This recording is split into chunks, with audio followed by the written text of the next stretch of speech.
Gen Z is easily the softest generation, and this story is proof. Put on your cringe goggles and let's just jump right in. And we're crying, crying, crying, like a wounded animal. So we're going to call a subscriber who submitted this story Kevin. So anyways, right, there was this thing in Kevin's class called the push-up test in gym class, right? So basically what would happen is the beginning of the year, you would do as many push-ups as you possibly can. And then at the end of the year, you'd be tested to see how many push-ups you can do by the end of the year. And the whole idea behind it is that basically you'd be able to do more push-ups in the beginning, or you'd be able to do less push-ups in the beginning. And because of all your work in gym class or whatever, that maybe you'd be able to do more towards the end. So it wasn't like that big of a deal. However, it was kind of a big deal at the school, since everyone during the push-up test would be a little nervous because they'd want to perform well. And sometimes people would crowd around and watch, which I can understand this, like the stress and anxiety for that. Dude, I used to have a push-up test in middle school, and like people would always like look around and watch, and they'd be so nosy. They'd be like, "How many push-ups did you get?" I'm like, "Dude, I'm sorry, bro. I'm a little skeleton, bro." Like definitely in middle school, I was built like those Minecraft skeletons, so I was not repping out 100,000 push-ups. I'll just tell you that. Push-ups are a pretty good exercise to know how to do. And if you can't do any, there's definitely no shame to it. But I would definitely suggest trying to figure out how to do one. If you got to go on your knees, that's totally cool. It's good for you. But at the end of the day, as long as you don't have to like push-ups, but as long as you don't act like the Gen Z kid in this video, then we're chilling. So anyways, the first push-up test in the very beginning of the year already happened. And it was towards the end of the year, and that means that the second push-up test, aka the final push-up test, was coming along, right? So anyways, Kevin, the subscriber, and his friends were just kind of chilling one day. They were just hanging out, and it was like the day before the push-up test. So they must have been saying something about it, because Kevin and his friend group were kind of a little bit competitive about it. It's not as if they really liked the push-up test, but they were like, "Oh, I can do more than you. Oh, you can do 2? Well, dude, I can do at least 50% more than you. I can do 3. Oh my God," right? So yeah, they were kind of talking about it, and that's when the Gen Z kid comes up to them. He's like, "Don't be part of the system. Protest the push-up test with me." And Kevin looks at this kid and is like, "Dude, like what? Like, why are you protesting the push-up test, dude? Like why?" He's like, "Well, the push-up test is discriminatory, so we're going to protest it and it won't happen." So here's the thing, dude. I could totally understand, and I would probably stand with the Gen Z kid if people with legitimate reasons why they couldn't be doing the push-up test were forced into doing the push-up test. Like if the gym teacher like pointed out some kid who's in a wheelchair and is like, get your lazy butt out of your wheelchair and start doing push-ups, 10 right now. Look, okay, I would totally understand why that is a problem.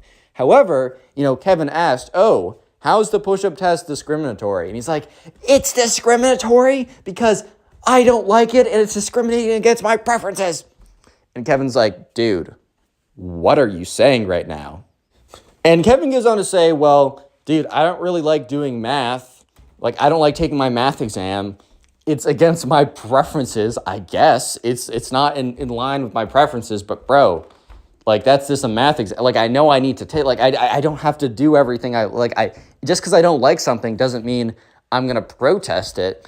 And at this point, the Gen Z kid's like, "So you're either with me or you're against me." And Kevin's like, "Well, I'm definitely not with you on this. And if that's my only 2 options, I guess I'm against protesting the push-up test just because you don't like doing push-ups." And the Gen Z kid is like, "So you're for discrimination?" And Kevin's like, "Yo, pause, don't say that, dude. What? Like, chill out, bro.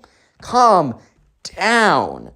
And he's like, "No, I'm not. What are you saying? No, I'm just against protesting the push-up test because you don't like to do push-ups. Like, that is such a dumb reason."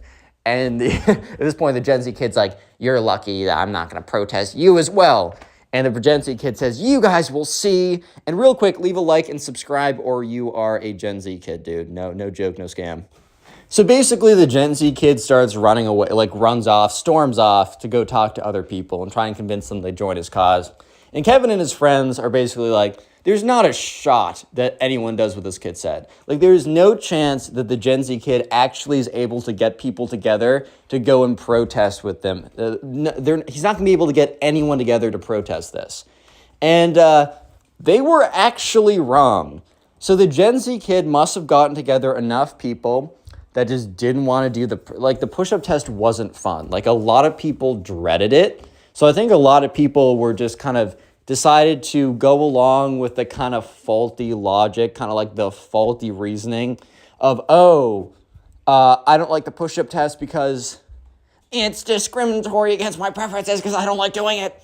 Like, not even like, look, as I said before, if there's like legitimate people with legitimate reasons being forced into doing the push-up test, dude, I'd totally get that. I'd probably support it. I'd understand it. But they're literally just protesting the push-up test because it's doing something you don't want to do. Bro, I swear to God, the kryptonite to anyone in Gen Z, and look, I'm in Gen Z, so I'm not talking about you guys, but a lot of, at least the stereotypical Gen Z, is doing something hard that you don't want to do. At the end of the day, if you don't do things that are hard, how can you appreciate things that, like, it's important to do things that are hard. It's important to build character. If everything is easy, then what is a good thing? What is something that's easy? But anyways, right, it's not the point of the video. The point is that the next day, Kevin shows up with the boys, and they're rolling into gym class, and they see the most insane thing ever. So basically what Kevin and his friends see is they see a mob of people. So many people with signs, doing chants, and okay, so many people meaning like 15 or 20 out of like 100 people in his grade. But dude, 15 people like chanting with signs and like a full-on protest is a lot of people. Also, the fact that the Gen Z kid was able to find 14 other people that would go along with such backward logic of, oh, since I don't want to do something and you make me do it, then you're discriminating against my preferences of what I want to do. Therefore, you're discriminating. Therefore, I will protest you. Yeah, it was the most backwards, insane logic ever. So Kevin and his friends get there, and they're kind of just waiting to do the push-up test. It's not like any of them were super excited to do it, but they kind of just wanted to get it out of the way. And if anything, Kevin's like, dang, like this is kind of annoying because these people are kind of in our way. Like they're kind of being annoying right now. And so sure enough, they get there, and the people are doing a chant, like, I don't even know what the chant is, but it's something stupid. And the two physical education teachers are kind of standing there kind of far away talking with each other. And Kevin's like, there's no way that we're actually going to not do the push-up test because these people are protesting, right? So Kevin and his boys go up to talk with these people. So they go up to the crowd and they find two people, and Kevin's like, so do you like really stand by the cause here, or do you just not want to do the push-up test? And one person said, no, this is totally right. The Gen Z kid is so on point. The push-up test needs to be canceled immediately. I'm already writing a Twitter thread about it. But like one of the guys who's there is just like, dude, I don't even know what I'm doing. I just don't want to do the push-up test, man. And Kevin's like, okay, I disagree with what you're doing, but at least respect for the honesty and being straight up, because I know most of the people here will not be straight up about this with me. I know that for a fact. So yeah, the protest is continuing on. So remember, there's like 100 people that are lining up. Like, gym is pretty quick. Like, there isn't a lot of time. And the push-up test is like you stand in a line. It's like, all right, your name. Boom, let's do it. Go down as many as you can. And kids weren't doing like 7 minutes worth of push-ups or something. So like they always were able to find enough time. And I think like they can't have 100 people in there at once. So it's probably like a third of the class goes in at this period or whatever. And they were the first period to do the push-up test. So there's like, 15, 20 other people just kind of standing there waiting around. Like the protesters were standing like in a big swarm or whatever. And the other guys were kind of just chilling on the sidelines, kind of just thinking, dude, like, what am I going to do right now? Like, what's even going on? So Kevin and the boys go up to the other guys. They're kind of just standing around there. They're all kind of like, Kevin's like, so what are we doing? Like, it's been 10 minutes. And everyone kind of looks over and they see the two PE teachers talking to each other kind of intensely. Like they're going back and forth, they're speaking, whatever. And that's when they see some kind of school administrator walk in and start talking with the PE teachers. And they seem to be pointing at the protesters, and the protesters seem to see this, and it's almost like it invigorates some fire within them. So they start chanting louder and doing whatever, right? And, the PE teachers are talking with the administrator, and the PE teachers look like they're pretty upset. Like they're upset with what the administrator is saying. And Kevin points this out. And Kevin's like, look, it's like the PE teachers don't really look that happy right now, bro. Like, Do you think there's actually a chance that we don't do like our physical like that we don't do the push-up test just because these people don't want to, because they don't want to? Like they're protesting it literally just because they don't want to. And real quick, comment push-up down below. Secret word of the day. And also listen on Spotify to these stories. Link down below in the pinned comment to the Spotify. And if you're listening on Spotify, please rate 5 stars. It helps me out. Anyways, so they're all kind of just sitting there like, dude, what's going on right now? And so eventually the two PE teachers are talking with each other. They're talking back and forth. The protesters are getting louder. And that's when the two PE teachers and the school administrator all start walking towards all the kids. So the school administrator is like, silence, silence, like quiet down, quiet down. And, the protesters quiet down for a second. All the other kids were pretty quiet anyways. And the administrator's like, the school administration has heard what you guys have said. We are listening to you. We're allies with what you're doing. And we want to let you know that the push-up test has officially been canceled. So here's the thing, dude. Not even the push-up test has been made optional, which would be, I would understand a little bit more. I still definitely think protesting something just because you don't feel like it is pretty stupid. But at least making it optional, okay. I guess I could understand that a little bit more. But the thing is, dude, she straight up cancels that thing. That's probably why the PE teachers were so mad. I think the school administration's like, all right, if kids are this mad about it, like, we can't risk, actually like hosting an event that people get this upset about, even if like it's stupid. I think that like the PE teachers were probably arguing like, dude, just like make it optional. Like maybe we don't have to force it on everyone, even though we probably should, but whatever. Can we at least keep it optional? I think the school teachers like, we're not risking anything here. So the protesters are all cheering. They're like, yay, whatever. We got what we wanted. And, Kevin turns to his friends. He's like, what? And all the other kids are kind of talking to each other because, look, the kids there, they didn't necessarily want to do the push-up test. No one was like, oh, yeah, like I can't wait to do a bunch of push-ups in front of a bunch of strangers and have them judge me and, et cetera, like that. But at the same time, they also realized that, like, you got to do hard things sometimes, man. So, yeah, PE was actually canceled that day. It was turned into recess, which Kevin's like, bro, what? Like, this is my PE time. Like, what do you mean recess? I'm just going to go sit in a classroom with the friends. Like, I already have time to do that, right? So sure enough, Kevin and his friends go up to like the Gen Z kid afterwards. And the Gen Z kid's like, so how does it feel to be on the losing team? And Kevin and his friends are like, look, yeah, I mean, you got your way in this, but can you not at least see like where this is kind of messed up? And he's like, what? If it was messed up, well, then they would have sided with you. But it turns out that your backwards view of, your backwards way of viewing things is why they sided with me. And Kevin's like, no, like, they're obviously just scared that you guys are going to be, like, so annoying about it that they just canceled the whole thing. And Kevin's like, did you ever think there was possibly some of our preferences to do the push-up test? And in fact, what you're doing now by making it canceled and forced to canceling it is actually discriminating against our preferences. And the Gen Z kid is like, no, impossible. I'm right. You are wrong. Take the L. Default dance. I'm going to go back on Twitter. Whatever. So eventually, Kevin and his friends, they feel a little defeated. Not that they necessarily really liked the push-up test, but, I don't know, man. They were just like, nah. They didn't like what happened. So Kevin and his friends decided that even though the push-up test was not allowed to be administered by the school, that in fact, Kevin and his friends were going to do something about this. This story has a good ending. It doesn't end here. Oh yeah. So anyways, Kevin and his friends start rallying up some of the other kids, right? They start going around. They say, hey man, here's the thing. The push-up test was officially canceled by the school for stupid reasons that we don't agree with. But that doesn't mean the push-up test can't happen. Obviously, the other kids are a little bit confused by this. They're like, dude, what do you mean? The push-up test can't happen right now. And Kevin's like, no. And his friends are like, no. They're like, how about we host the push-up test? We know our scores. We can just be truthful about them.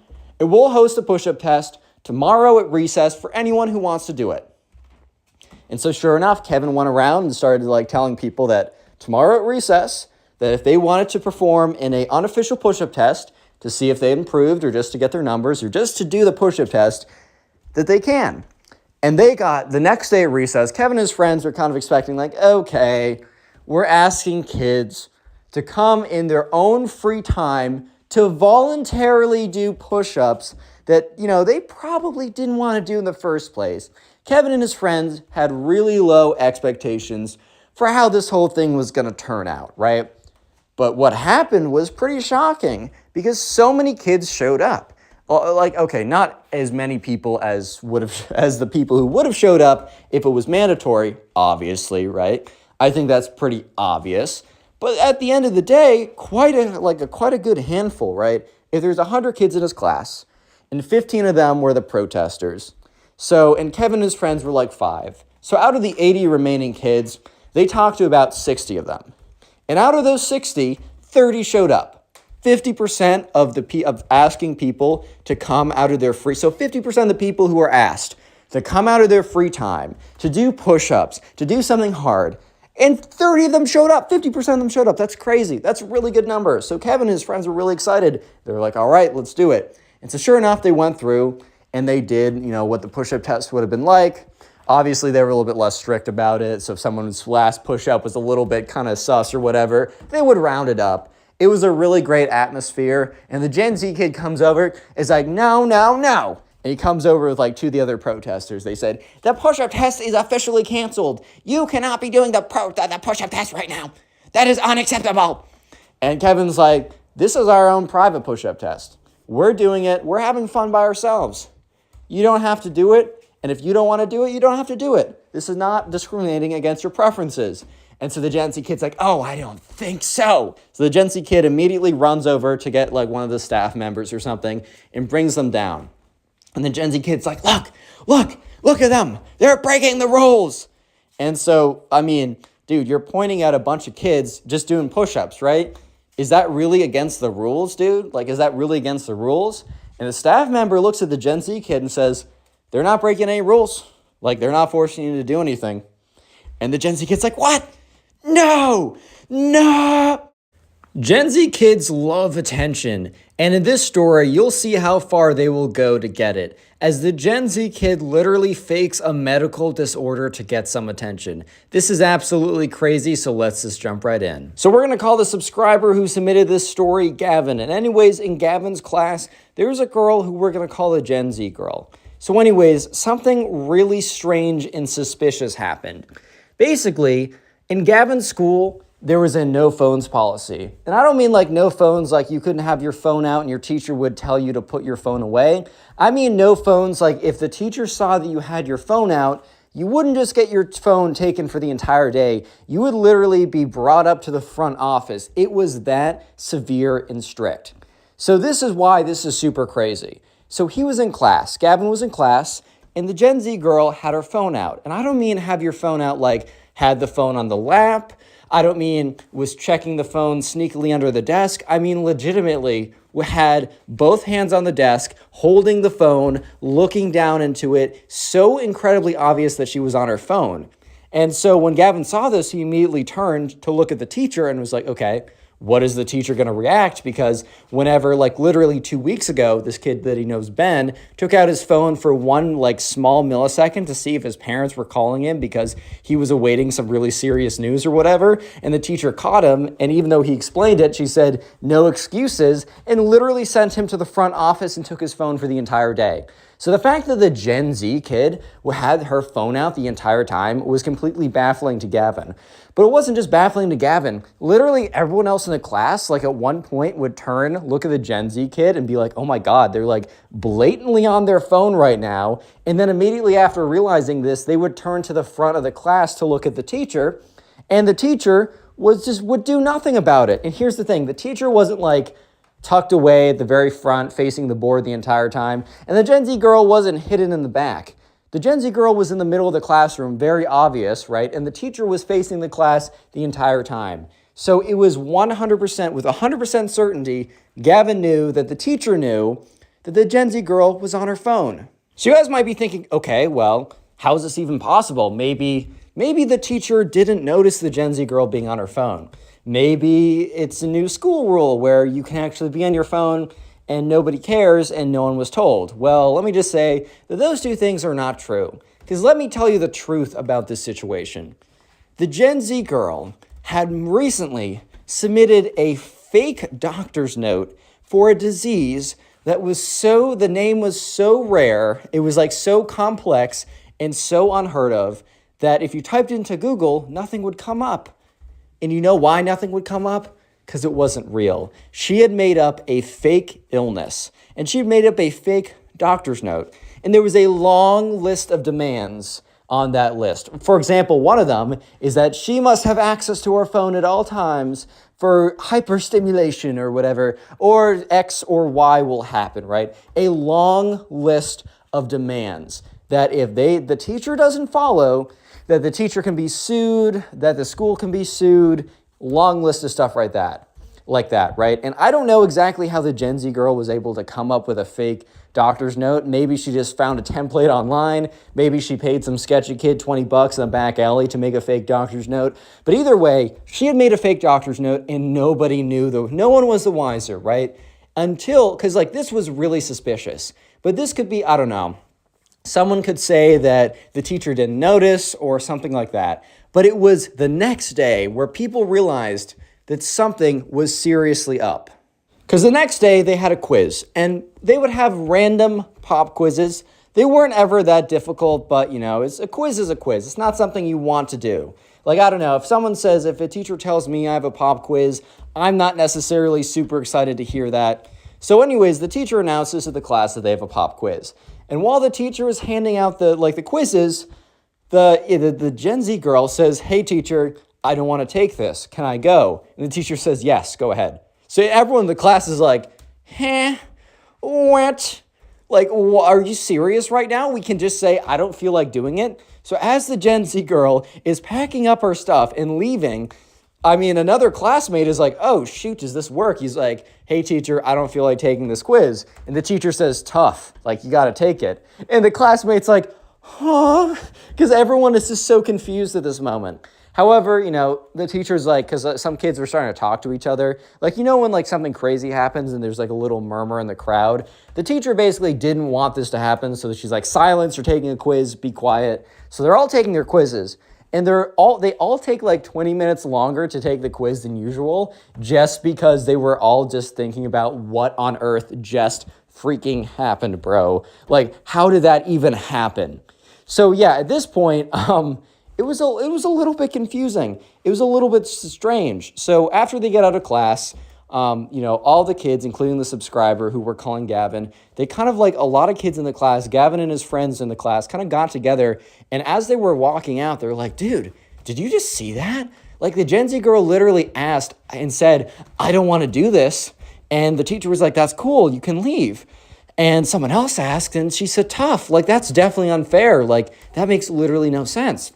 And someone brought up, other than Gavin, said that would maybe explain what happened yesterday. It's like the Gen Z girl has this teacher at her mercy because the Gen Z girl was so obviously on her phone. And remember 2 weeks ago when Ben just checked his phone quickly for a really valid reason and the teacher blew up on us or blew up on him and sent him to the front office and took his phone for the day? She obviously saw the Gen Z girl on her phone. There has to be something going on here. So at this point, Gavin and his friends realized that something is up, something is fishy. And word starts to spread around. It's not like some crazy news around the school because, look, a lot of kids go to that school, and just because someone had some special treatment, I don't know, it just wasn't the biggest story. But anyways, Gavin is really confused by this. So he, the next day after class, waits around. So class is released. The teacher, we'll just call Miss Davenport, right, is just sitting there, and she's packing up her stuff, and Gavin's like, "Hey, can I speak to you a little bit after class?" And the teacher's like, "Yeah, sure, I got 5-10 minutes before the next period comes in. You can have a few minutes of that. What's up?" So Gavin waits till everyone leaves, including the Gen Z girl.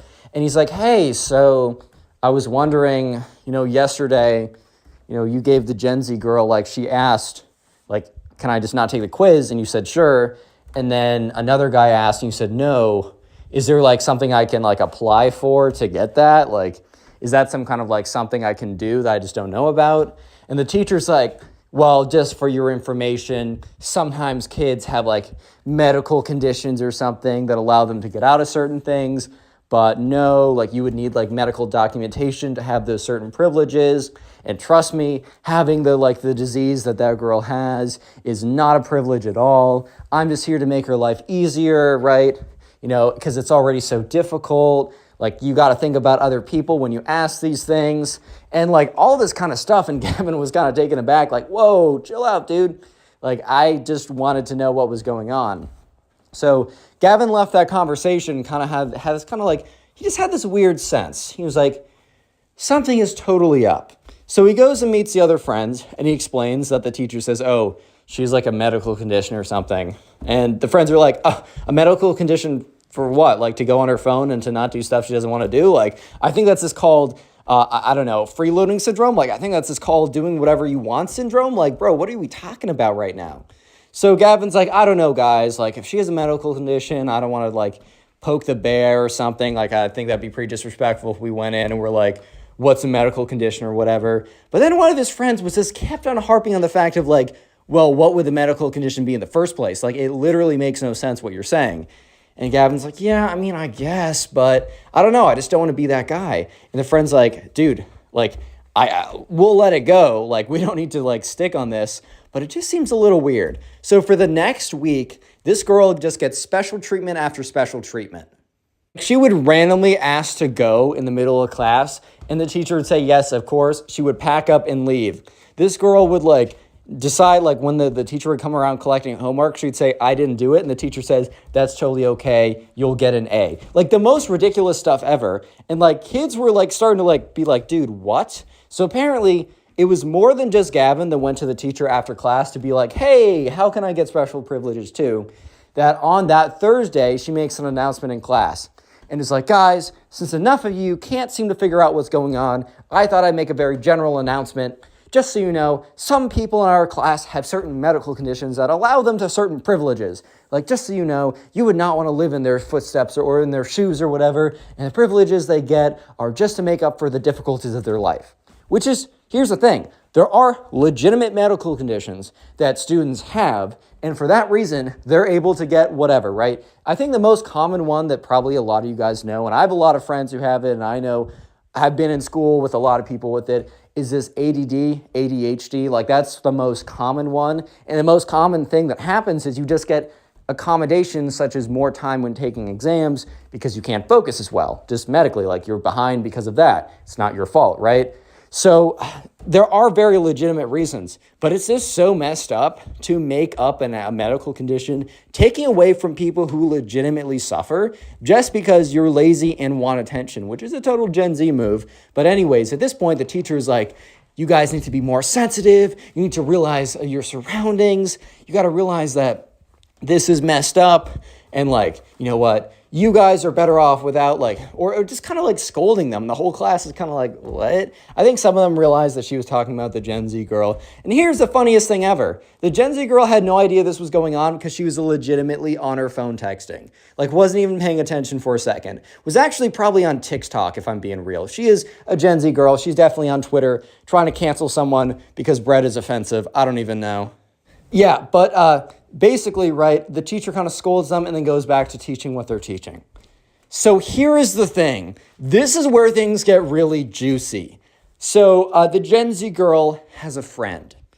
And the Gen Z girl was really close with this friend. We're going to call her Ava.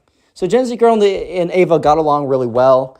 But the Gen Z girl admitted something to Ava that was super messed up. And you guys already know what it was. The Gen Z girl admitted to Ava that she was faking this disorder. She explained the entire thing, and Ava wasn't super harsh on her at the time because they were friends. Ava was too scared to say something. But, as Ava was hearing, because she wasn't in this class, but as she was hearing through the grapevine of all the special privileges and all the good things that she was getting based off of a fake disorder that's super disrespectful to people who actually have, mental, physical, whatever illnesses, and they have to get accommodations, and really just freeloading off of them and just kind of off the back of their suffering, right? Ava had a moral problem, and after 2 weeks, she just couldn't hold it in anymore. So she was kind of friends with Gavin, or she was friendly enough with Gavin that she could approach him and it wouldn't be super weird. And so she's like, hey, Gavin, like, you're in class with the Gen Z girl, right? And he's like, yeah, like, what's up? And she's like, I need to talk to you. She's like, can we go sit at that table? Table? Table is the secret word of the day, everyone. So if you made it this far into the video, comment table down below. And also in the pinned comment down below is the link to the Spotify. If you want to listen on Spotify, we have an official page, or I have an official page. Pinned comment down below. And also, I'm posting daily meme videos on a second channel. It is also in the pinned comment down below. It's also in the description. Make sure to subscribe with notifications onto that. And if you're listening to this on Spotify, rate 5 stars, and let's get back to it. So they sit down at the table, secret word, by the way. They sit down at the table, and she starts to explain to Gavin the truth. She explains to Gavin how the Gen Z girl admitted to her, or didn't admit to her, was literally telling her her scheme, as if the girl, Ava, was going to go along with it and be like, you're so right, you're so righteous, like, go you, girl. I think it's like the yes queen mentality, girls can do no wrong, taken to the extreme. I think when you've been on TikTok for 17 trillion hours a day and it just melts your brain into a puddle, you start to genuinely believe that you can do no wrong, and you start to genuinely believe, well, I mean, I'm a girl, so that's hard enough already. I should at least have all these privileges too, which is totally messed up for the situation here. But she explains everything to Gavin, and Gavin is just like, oh my God. Like, that actually makes so much sense. So Gavin gets the other friends that are in that class together. And by the end of it, a lot of them are all riled up. They're like, that's insane. That's super insulting. That's ridiculous. Like, I just can't, we need to tell someone. So they all decide that they're going to go to their teacher, Miss Davenport, and explain it all. And Ava says, I hate to do this, but I will come with you guys. Like, I hate to expose my friend, but she's really messed up, and I just can't feel morally conscious without telling people, right? Which is totally fair. So they all go to Miss Davenport. They ask to meet after school for 5 minutes. Miss Davenport's like, fine, like, I'd rather not, but if it's important enough, if it's as important as you guys are saying it is, then sure, I'll stick around. So sure enough, right, they meet her after school, and it's all the kids plus Ava, right? Gavin, the friends, and Ava. And they sit down, and they say, Gavin's like, hey, Ava's friends with the Gen Z girl, and she has to admit something. So Ava explains everything to the teacher. And can you guys guess the teacher's reaction? Comment A down below if the teacher's like, oh my God, if that's true, that's ridiculous. Let me at least look into this. Let me check the doctor's records. Let me at least do a little more due diligence. Or B, is she like, that's offensive. The Gen Z girl would never lie. You guys are just jealous. If you answer B, yeah, you guys already know the pattern of my videos. You already know how it is. This teacher was like, you guys are just jealous and you're manipulating this poor girl into lying about her friend. And Ava's looking at the teacher like, huh? What? Why? And the teacher's like, I know the Gen Z girl. I looked at the transcript and look, I'm not dumb enough to fall for a fake record, which that is the definition of, that didn't age well. Like, literally the definition of that didn't age well. Imagine saying, well, actually, like, I looked it over and it is 100% legit, and then just turns out to be completely fraudulent. Because, look, you're not a doctor. You don't know how to spot these fake things. But the teacher was just so arrogant and full of herself that she refused to listen to the possibility that she could have made a mistake. So Ava, Gavin, and all those other people, they walk out of the class super defeated.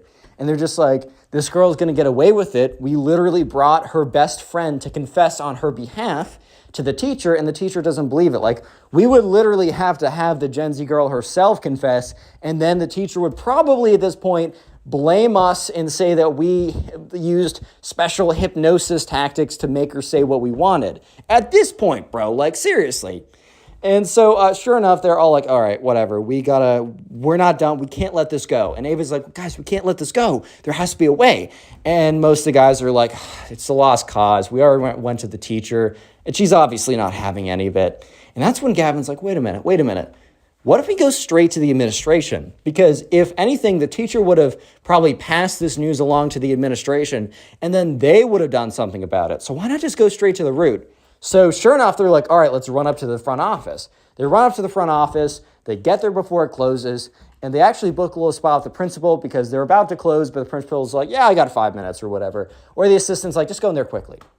They sit down, they explain the situation, and the principal's like, wow, that's a very serious thing that you're bringing forward. Like, that would be really bad. Like, that would be serious for the Gen Z girl. You do realize what you're saying. And they're all like, yes. Like, I mean, Gavin's like, well, I mean, if Ava's lying, there's nothing I can do about it, but I do genuinely believe her. Why would she lie? It's hard enough for her to bring this forward in the first place. So the principal's like, okay, well, we're not necessarily going to do something about it based on your word. However, like, they're not going to punish the Gen Z girl just because her friend said this. However, they said, you know what, we're going to like just double check with the information she submitted. I mean, there's a hospital record there's a hospital and a doctor on the form. We're going to submit it to them and just make sure it checks up. And and the principal's like, all right, well, that's all we can do. So Gavin, Ava, and all the other people, they leave the principal's office with this kind of feeling of, I have no idea what's about to happen. Because if they submit it, and for some, maybe, because one thing, they're totally aware that the principal might just not submit it at all. The principal might just be like, yeah, whatever, these kids are lying, I don't feel like it. Or maybe they submit it, gets lost in the mail. There's so many possibilities. So right now, all they can do is play the waiting game. So the next day happens, and as it normally does, Gavin walks into class, and the Gen Z girl is still sitting there. The next day comes around, and the Gen Z girl is still sitting there. And Gavin feels a kind of a sinking disappointment because he's realized that most likely, if the Gen Z girl is still here tomorrow, the third day after he submitted the report, that the principal just never decided to follow through. Probably just saw this, was already leaving for the day, put it on top of his desk, and by the time he got there, there was already 15 other things on top of it, and it just fell to the wayside. At that point, he knew that this girl would have been farming the system, would have been, basically using other people's disabilities for her own personal gain, and there's nothing they could have done about it. But on the third day, he walks in, and the Gen Z girl is nowhere to be found. Basically what happened, the principal went to go submit the record, but the hospital and the doctor were not real. He searched everywhere. The reason why it took so long is because his team had to have a deep dive investigation to even see if the place existed. So then they checked in with the Gen Z girl's parents, and the Gen Z girl's mom confirmed that her daughter was lying. The daughter was suspended for an entire week for falsifying medical records and had to apologize in front of Gavin's class. And let's just say the karma is 100% real. Sometimes it feels like Gen Z kids will literally believe anything they see on TikTok. So for example, if you see on TikTok that snow is fake and planted by the government, a Gen Z kid might actually believe it. And in today's story, one of them does. It's absolutely crazy. So let's just jump right into it and subscribe if you're new. And yeah, let's go. So we're going to call the subscriber who submitted today's story Brian. So anyways, right, one day, Brian was just out with his class during recess, and there's, it was snow. It was the winter time, so there was snow out there. It was just, I don't know, man. It was always fun when it snowed for me. Like, I'd always, we'd have, snowball fights when the teachers weren't looking. You'd make snow forts, snow castles. It was just so fun to live, in a place that had snow. So sorry to the people who haven't experienced snow. It's not actually as fun as some people make it out to be or how it looks, but it can be a lot of fun. But anyways, Brian was with his friends one day, and this kid who we're going to call the Gen Z kid, and I'm really just calling him the Gen Z kid, not because he was technically born in Gen Z, so don't take it personally, guys, but because he got all of his information off of TikTok and Twitter, which is a total Gen Z kid move. So anyways, sorry, I was going to call him Luke. Brian and his friends were just, out there chilling, making snow forts, making some snowballs or whatever, and that's when the Gen Z kid comes up and says, "Hello guys, did you know that actually the snow is a prop from the government, right?" Brian's just like, "Dude, what?" And he's like, "Yes, guys, I don't know if you realize this, which you guys are kind of NPC bots, so I wouldn't expect you to realize this, but the snow is actually fake. It is a plant from the government." And Brian's like, okay, what kind of plant? Why would they make fake snow? And Brian's like, "That's not incredibly important. We don't understand the inner workings of of what they're doing. But just so you know, the snow is fake. It's not real, and it is the government who has put it there." And Brian's like, and his friends kind of are like, "Dude, what?" Because they pick up a clump of snow and they're like, how is this fake? And he's like, so basically the government puts fake snow, and there is no real snow. It's actually all government props. They put the fake snow out there, and it basically confuses the masses like you. So someone like me who isn't a sheeple won't fall for such a easy trick to understand. And so Brian and his friends kind of look at each other like, okay, what the heck is going on right now? And he's like, what do you mean? And he's like, oh, so, yes, the government, they fool a lot of people like you, especially the weak-minded. But me, who's very strong-minded, knows better than this. And so Brian, like, picks up some snow, packs it together into a snowball, and chucks it at this, not the spoiled kid, the Gen Z kid, and it, like, hits him in the face. And he's like, dude, like, I'm pretty sure that was real, dude. Yeah, so basically the Gen Z kid walked away from them being like, you guys are just puppets of the government. You don't know any better, or whatever. And the Gen Z kid, what he does is he starts walking around, starts talking to a lot of different people in the playground. So he's not able to convince most people. I think most people realize that snow is actually real, and it is not the government. They're putting, I don't even know, right? It's not a massive plot to, like, I don't even know what the plot would be about. That's the craziest thing. Like, why would they even do it? But anyways, the Gen Z kid was actually able to get a decent group of people, like 5 to 10 kids. Okay, remember, they're kids, right? These aren't like adults or anything. But 5 to 10 kids to believe him, to actually learn the truth about snow. And, like, they all started going around like a little group. So the Gen Z kid was able to make a snow is fake support group, basically.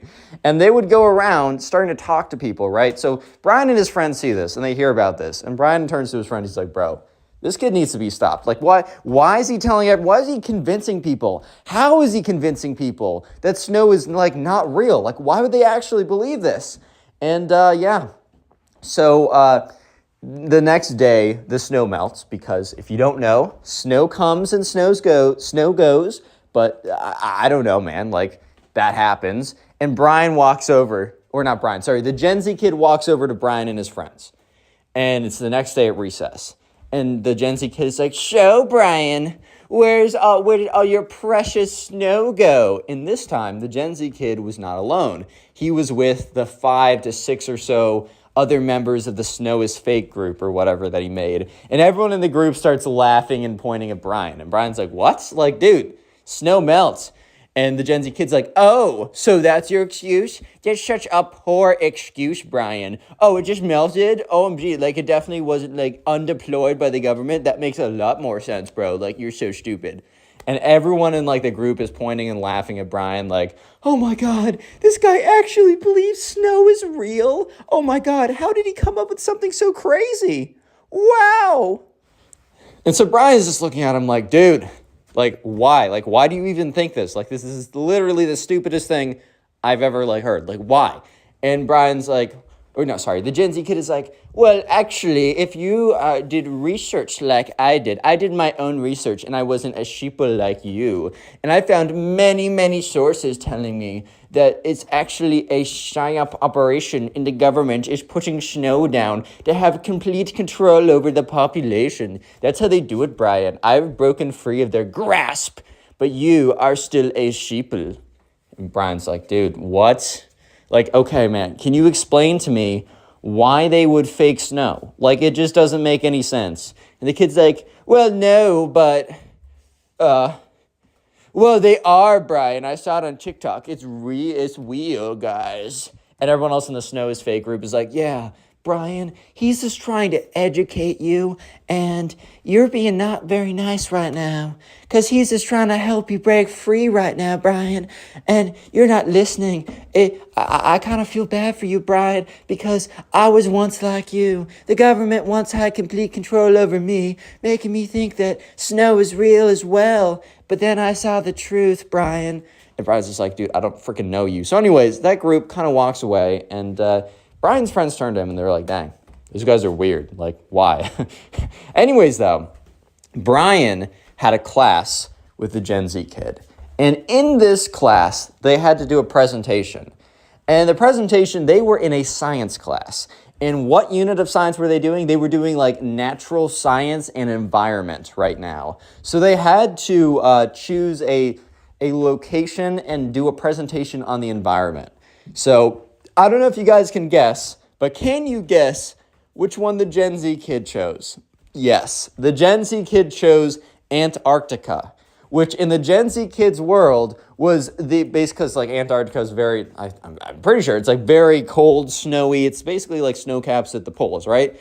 And the Gen Z kid believes that Antarctica is the main point, like the base operation for the government to control the population with snow. Yeah, I'm not even kidding you. So you guys strap in, because if you thought the previous was a little cringe, a little uncomfortable, a little like, dang, that kid's delusional, well, you guys are about to listen to the rest of the story, which involves the Gen Z kid doing a class presentation on why snow is fake and Antarctica is the capital of the Illuminati, basically. So strap yourselves in. So about a week after the whole Gen Z kid going up to Brian and saying, "Oh, you're a sheeple, snow is fake, dude." Like after that whole thing, like I think the Gen Z kid kind of like chilled out a little bit, or he didn't chill out, but he wasn't going around actively mocking people for believing that snow is real. He just, because there wasn't snow in the next week, so I guess he kind of just like did other things. However, so Brian completely forgot about that. But a week later is the day that everyone's presentation was due, and they were going to deliver it in front of the entire class. I think Brian chose like the Sahara Desert or something. So he went up there, he showed some PowerPoint slides, and did a little bit of like, here's some information about the Sahara Desert, just so you guys know, stuff like that, whatever. And now it's time for the Gen Z kid to go up in front of everyone and give a presentation on Antarctica. Yeah, or the Arctic, right? So the Gen Z kid walks up there. He's like, "Ahem, everybody, I want to let you know that you are about to see some top secret classified information. I just want to let you know that if the government tries to hunt you and your family down after seeing this, it is not my fault. That is your final warning." And so everyone in the class kind of just was like, "Bro, what?" "Excuse me, sir? Hello? Question mark?" Right? It just, everyone was kind of weirded out by this. They were just like, "What?" And the teacher, right? The teacher didn't like step in or anything, because I think the teacher was just like, okay. Like, is this like some kind of like funny meme is this a funny meme that you kids do? So the teacher wasn't really doing anything. Brian was really confused. I don't think Brian realized at this point that the Gen Z kid was about to do a presentation on why snow is fake, but yeah, he does. So anyways, let's just jump into it. So the Gen Z kid is like, "All right, so none of you guys left, which is cool, which means that you want to be working free from the government. I understand. Anyways, you guys, raise a hand. How many of you guys know about Antarctica?" And of course, the whole class raises their hands because it's Antarctica, bro. Like, I know what that is. And so the whole class raises their hands, being like, "Yes, I know what Antarctica is." And the Gen Z kid's like, "Wrong, you guys don't know anything." And like the whole class is like, "Dude, what?" Like, okay, enlighten me then, bro. So he's like, "So you guys probably think that the Antarctica is just like a bunch of snow and ice or whatever." Wrong, because I want to let you guys know a little fact that a lot of you don't know, and I know. And like the whole class is like both annoyed because this guy, the Gen Z kid, I keep trying to say spoiled kid. The Gen Z kid is saying this in such like a condescending manner, but also super confused because he's saying like what sounds like actual nonsense in a condescending manner. Like he's saying like, "Oh, do you know what Antarctica is? False. I know the truth." Like, bro, what does that freaking mean, dude? So everyone in class is kind of just like, okay, whatever, I guess. And he's like, "Okay. So first of all, snow. You guys know about snow, right?"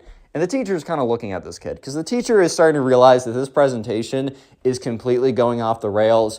But the teacher, it isn't so bad that it's time for the teacher to step in yet. So the class kind of like nods in affirmation of, "Yes, I do know what snow is." And he's like, "Wrong again." And the whole class is like, "What?" He's like, you do not actually know what snow is because what do you think it is? Real? The whole class is just like, oh my God, this kid's actually gone insane. What? He's like, well, actually, tips Fedora. Well, actually, snow, it's not actually real, guys. I mean, it's just as simple as that. Snow's not actually real. And it's quite funny. It's quite funny that you think it's real, but it's actually not. It's actually not, guys. It's not real. And the whole class is like, what? He's like, yes, in Antarctica, it's like known as the big snow place, which means it's the big fake place. Are you guys catching my drift? And let me just tell you that no one was catching his drift. Not a single person. They were all just massively confused and not sure what is going on. Yeah, so basically the whole class is just kind of like sitting there, uncomfortable at this point because they just genuinely don't know what's going on. The teacher probably should have stepped in earlier, and you'll see this kid goes a lot more off the rails and the teacher doesn't even say anything. I think the teacher was kind of just like trying to give him an opportunity to recover or pivot or be like, sorry guys, big joke, big prank, now let me do the actual information part. But yeah, no, the kid never ends up. Anyways, I'll just tell you. So the Gen Z kid is like, okay, so I'm about to blow all of your minds. So if you don't want your mind blown, you can leave now. And I mean, no one gets up to leave, even though they probably wanted to. I bet everybody in the class is kind of just like, dude, like, please just let me go. I don't want to deal with any of this. Like, this nonsense. But probably the other half were like, I want to see where this goes. Like, this is the funniest, weirdest thing I've ever seen. So the Gen Z kid is like, perfect. So, Antarctica, it's showed to us as a little ice cap that we don't need to worry about and that we don't need to actively check in on. Why do you think this is the case? Answer. This is where they make all the snow. And he has like big like air quotes or whatever. The truth about snow is it is used to control the U.S. population.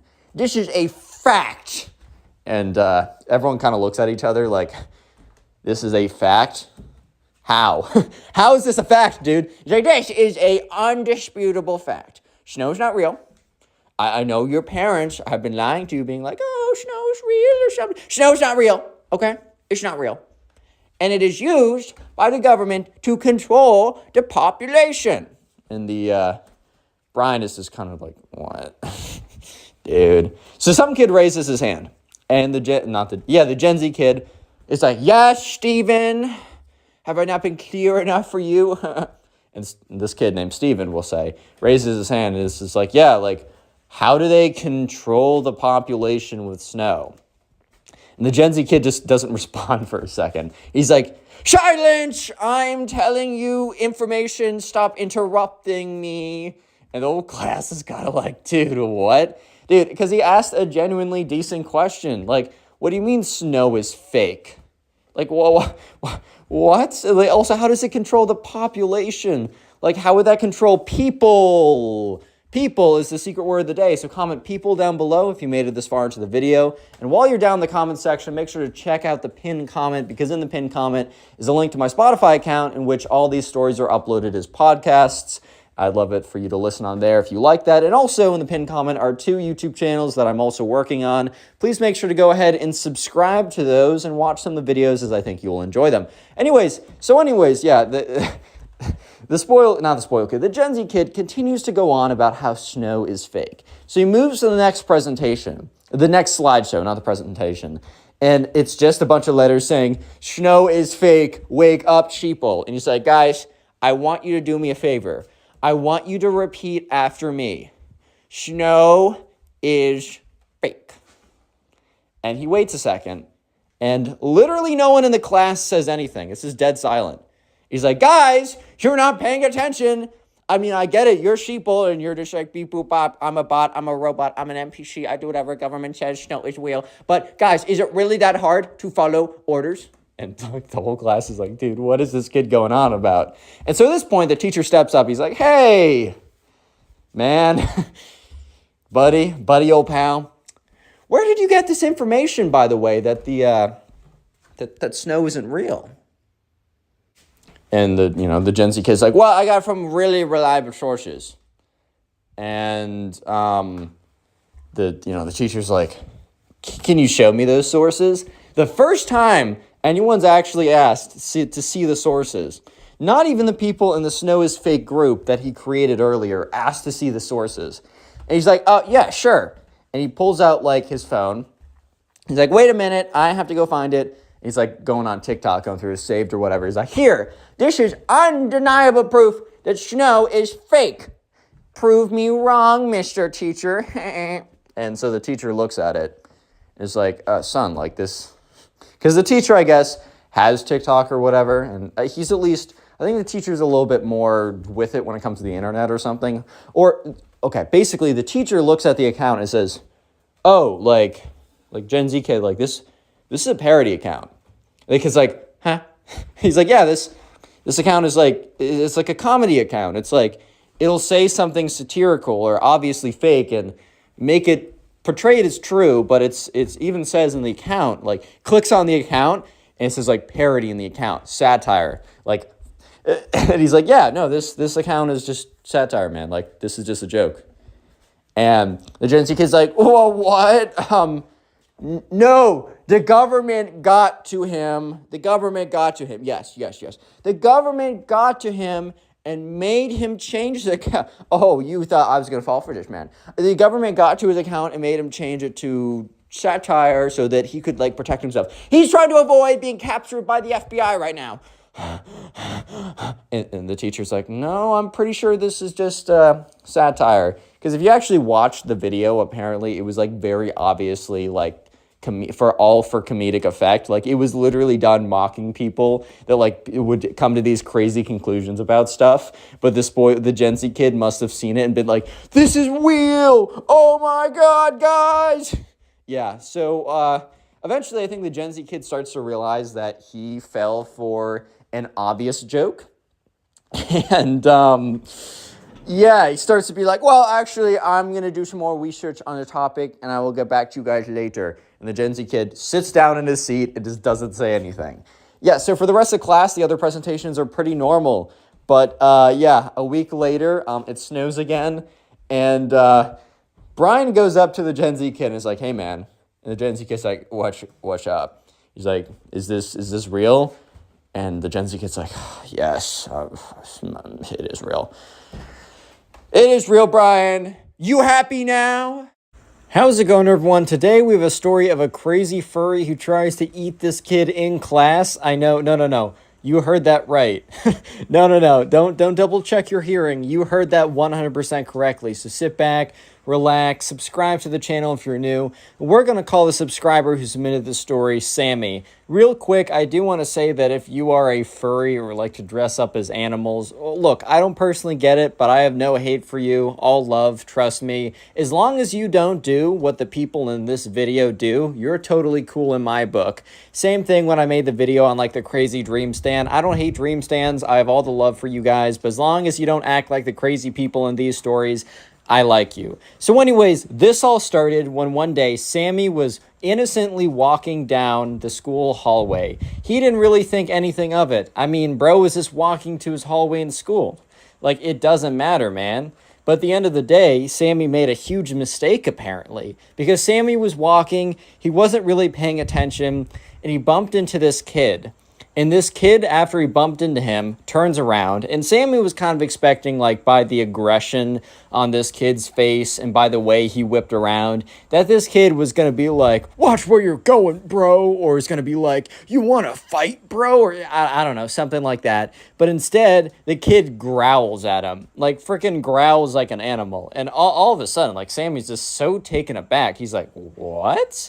Bro, and the kid is like growling at him and staring at him and then turns around and runs away. He doesn't walk away. Emphasis on running away. So Sammy is so confused, but honestly doesn't think much of it because he's like, okay, yeah, sure. It's one weird kid who turned around and growled at me when I bumped into him. Who cares? It's really not a big deal. But sure enough, right, Sammy keeps going, and he goes to class, and life is totally normal. Things are totally normal. And honestly, Sammy doesn't even think about, what just happened earlier in the day. He just thinks about, like, the class. He's just going day to day. But that's when, after school, he returns to his locker. And he opens up his locker to grab his backpack when he sees a crumpled up ball, like a crumpled up piece of paper, stuffed in there. It was like obviously folded up but crumpled and pushed through the vents of the locker. So sure enough, Sammy looks at it and thinks okay, I don't remember putting this here. Perhaps it fell out of my backpack. Let me open it up to see what it is, just to make sure that I'm not going to throw out or lose something important, notes from class or something like that. And he opens it up, and in really crude handwriting, in black Sharpie, it says, "You have disrespected the Wolf Brotherhood. You shall now pay." And Sammy was like, huh? Is this some kind of joke? Is this some kind of mistake? And for some reason, once he read that, and once he read Wolf Brotherhood, that immediately made a connection in his brain to the time when, 3 hours ago, when he bumped into some kid and growled at him. And immediately Sammy's like, all right, there's no way that kid growling at me has any connection to this weird letter. This weird letter is probably just, unrelated or something like that. But Sammy was really just weirded out by this letter, and he just keeps looking at it. It says, "You have disrespected the Wolf Brotherhood?" The Wolf Brotherhood? He's like, what? I'm so confused. What is this? Remember, so Sammy's in 7th grade. For context. This isn't they're adults or something in college, and it's a serious thing. Obviously, the Wolf Brotherhood is something corny, but he's like, what on earth could this be? So the next day is Friday, and literally nothing happens that day, except at lunch. One of the kids Sammy asks, the people at the table, and is like, I know this is going to be strange, but I got to ask, does anyone know what the Wolf Brotherhood is? And his friend laughs and looks at him and is like, bro, what are you talking about? And everyone kind of just says no, except one kid at the end of the table speaks up and says, hey, I don't know much, but I know a little bit. And Sammy's like, what? He's like, yeah, I think I've heard it thrown around once or twice before. It's not an official student organization, but it's some kind of unofficial club that some kids made or something. I don't really know. And Sammy's like, well, and then he reaches into his backpack and pulls out the now neatly folded letter, and he unfolds it, and he shows it all crumpled, and it says, "You have disrespected the Wolf Brotherhood, and you shall now suffer the consequences." Sammy shows this around. He's like, I received this in my locker yesterday. And everyone around the table is kind of like, sorry, bro, that's really weird. Don't get me wrong. We agree that that's kind of sus, but we know nothing about it. So the next day is Saturday, and it's not school. So Sammy's pretty excited that, it's the weekend. So he decides that he's going to go to the park. And the plan is for him and his friend to go over to the park around 2. And, Sammy, walks from his house and walks over to the park. And the park has a swing set, a bunch of trees. It has a slide. It has a place for bike racks. It's a really big park, and it's a pretty cool place to hang out. And Sammy looks down at his phone, and he sees a text from his friend saying, "Hey man, I'm so sorry, I can't make it." And Sammy's like, oh, okay, fine, whatever. And that's when Sammy is about to leave when he sees someone sitting on the swing set at the farthest part of the park. So it's a pretty big park, but he can look all the way down there, and he sees someone in a black hoodie. But here's where things get weird. He notices that something is wrong with this person. Something is not usual. What was that thing, you might be asking? Well, Sammy looked closely, and he's looking at it, and he's like, that can't be. That can't be. What did Sammy see exactly? He saw a blue tail, one of those things you get on Amazon that kids might put on their backs, and they walk around with a fake tail or something, dressing up as a fox or wolf or some kind of animal. And at this point, right, the person gets off the swing and turns around. And Sammy can't see what their face really looks like because they have sunglasses on and they have a black hoodie pulled down. But the person is very clearly walking towards Sammy. Not running towards Sammy, but walking towards Sammy. So Sammy's like, okay, this is very strange. And Sammy turns around and starts walking back to his house. And this is when Sammy starts to feel uncomfortable again because he looks to his left, right? Because now he's walking on the road back to his house. And you know how there's one side of the sidewalk and then the other side of the sidewalk, and then there's a road in between. On the other side of the sidewalk, there's another person in a gray hoodie this time. And Sammy's like, okay, just a coincidence. And that's when Sammy takes a quick glance at the person over on the other side. and he sees this weird pink thing dangling between their legs. Stop being weird in the comments, you guys. Don't say it. Don't say it was a tail. Anyways, there's a big like furry tail type thing. And at this point, Sammy's like, hell nah, bro. I'm not doing this. This is way too weird. And Sammy starts to power walk. But the thing is, as Sammy starts to walk faster, these guys pick up the pace as well. Sammy's not about to run because he doesn't want to get like exhausted or something and then, have to, get caught by these guys because he has no idea what's going on. These also don't look like adult men. They look like kids about his age. And I mean, they have fur tails on, so they're probably not going to be like, I don't know, CEO of Apple and Microsoft secretly have furry tails on or something. But sure enough, right, Sammy's looking. And he sees, like, these kids. And now at this point, just so you know, the guy in the black hoodie is behind Sammy, pretty significantly far behind, but still behind him, but on his side of the sidewalk. And sure enough, right, Sammy's just like, oh my God, like what, who, why? Like, who is this? What could this be? And that's when Sammy remembers. That's when Sammy remembers the letter he got and couldn't figure out. He said, yeah, what was it? What was it? Wolf Brotherhood. And he looks over and he's like, I'm pretty sure wolves have tails? Maybe? He's like, you know what? This is way too much of a coincidence. These guys are obviously after me. And then Sammy's like, you know what? I don't actually know if these guys are after me. I'm going to like make a sharp turn and then hide. So this was kind of a risky move by Sammy, but he decided that he was going to do it anyways. So Sammy quickly makes a left-hand turn around the corner. So for a brief, 30 seconds, both the gray hoodie and the black hoodie wouldn't be able to see him. Instead of continuing to walk, Sammy jumps into someone's yard, jumps into one of their bushes, and hides. But as Sammy's looking out, the gray hoodie and the black hoodie. The gray hoodie crosses the street, and the gray hoodie and the black hoodie both turn the same corner that Sammy was turning. They stop walking, they start looking around, and then they start talking with each other. And Sammy's close enough to hear little fragments of what they're saying.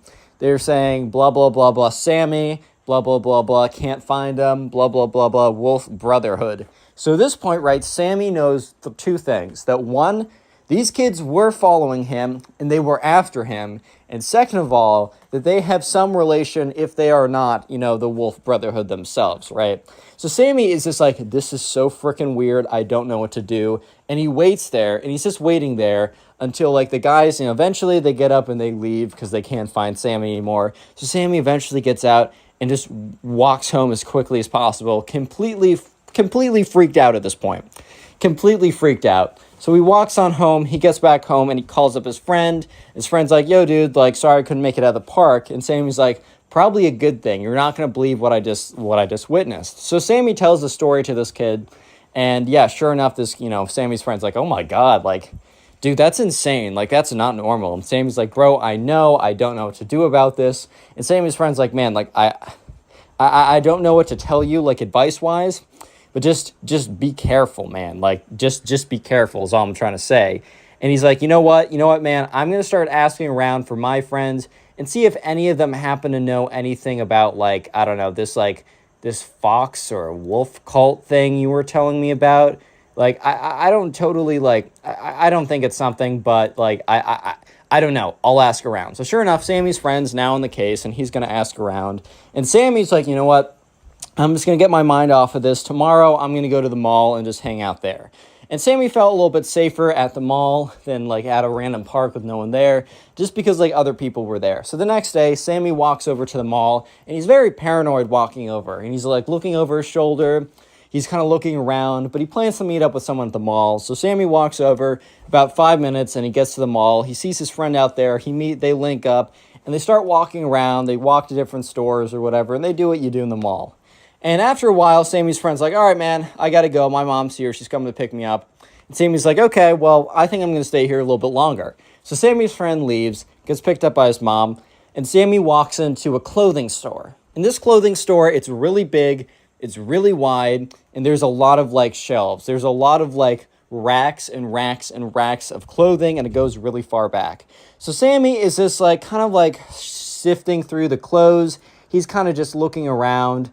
And he's going through, and that's when, all of a sudden, he sees someone. He sees someone next to him who's kind of just standing there, not necessarily doing anything, but someone who's looking at their clothes, looking through clothes or whatever. And that's when he looks. And he looks at this person. And something just feels off, right? They're not like approaching him, but they're standing like in the corner of the store looking through clothes. And, he's just like, I gotta look. So sure enough, Sammy takes a peek, and yes, they have a red tail dangling between their legs. Sammy is so freaked out, he immediately turns and power walks out of the store. And he looks behind him, and the person, now in a blue hoodie with the red tail, has turned around and is starting to walk towards him. Sammy is completely freaking out. This is much bigger than he ever expected, and things are only about to get worse from here. Real quick, if you made it this far into the video, comment furry down below. That'll be the secret word of the day. And if you want to continue supporting the channel or just support the channel in general, just keep watching videos after this one, or at some point, just watch a bunch of videos in a row. Basically, the more videos on my channel that you watch, it gives me more minutes watched. Like, the more minutes you watch, the more it helps me out. And I'm actually genuinely curious what you guys are doing while watching these videos. And a lot of people recently have been telling me that, it helps them go to sleep. And if that's the case, let me just direct you to the playlist section on my channel. It'll help you guys watch videos like in a bunch in a row. And just so you know, if you want to submit stories of your own, go to my Instagram. It's in the description. It's connorpugs. And there you can submit stories. Make sure you're following me. And also, all these videos, every single video I post will be up on Spotify within 2 to 3 hours after it's posted on here. So if you want to listen to these things on Spotify, if you're like working out or you're doing something where you can't have a YouTube video playing, I highly suggest you go to my Spotify linked in the description.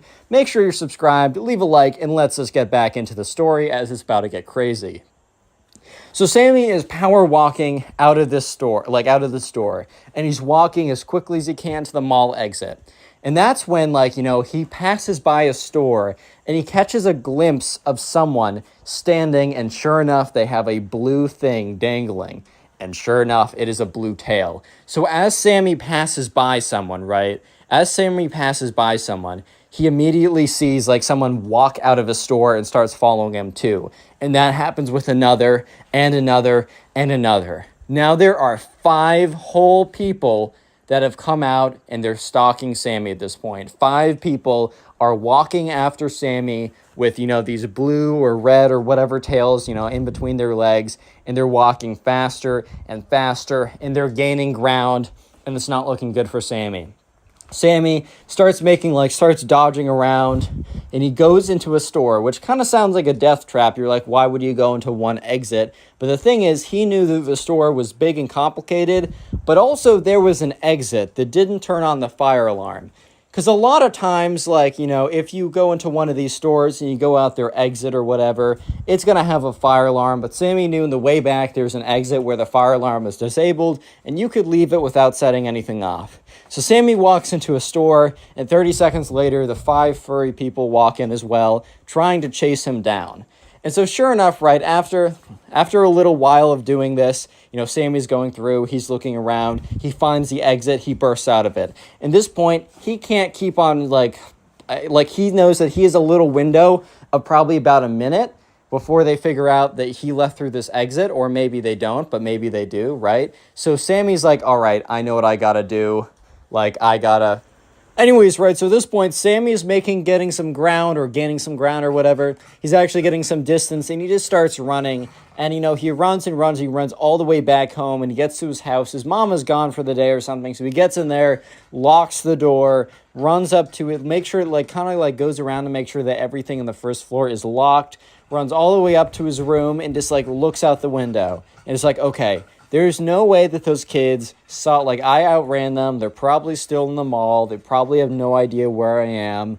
Yada, yada. I'm totally fine. Things are okay. And in the middle of thinking that, he sees 5 individuals in hoodies and furry tails walking down his street. And he's just thinking to himself, oh my God, there is absolutely no way that this is true. There's no shot that this is actually happening. This is not real life. And he's looking, and these 4 furry guys are walking, and in unison they all turn and they're staring at his window. He immediately ducks down and kind of then after a couple seconds peeks back up, and he just sees these 5 furry guys staring at his house. And he's like, oh my God, like, this is actually intense. This is one of the most insane thing ever. After about 2 to 3 minutes of them just staring there, they all turn in unison again and walk away. So once again, Sammy gets out his phone, calls up his friend, and is like, dude, I don't think I can do this anymore. I don't think I can deal with this. This is way too insane. And his friend's like, dude, this is so crazy. I was talking to people all last night, telling them your story, trying to figure it out. And only one person said that they heard it was like a weird kid club or something, but they didn't know much about it other than that. So the next day comes around, and it's now Monday, and Sammy goes into class. And Sammy's like, you know what? That's fine. I'm safe in school. Like, things are totally okay. Like, as long as I'm surrounded by people, these weirdos can't come after me in public. So Sammy goes to his locker, and he sees another crumpled up piece of paper, right? And he's like, oh my God, there's no way. And he goes in, and he opens up the piece of paper, and it says, like, you know, this is only the beginning. Signed for Wolf Brotherhood. And he's like, no, this is only the beginning. Oh my God, these guys are crazy. These guys are insane, man.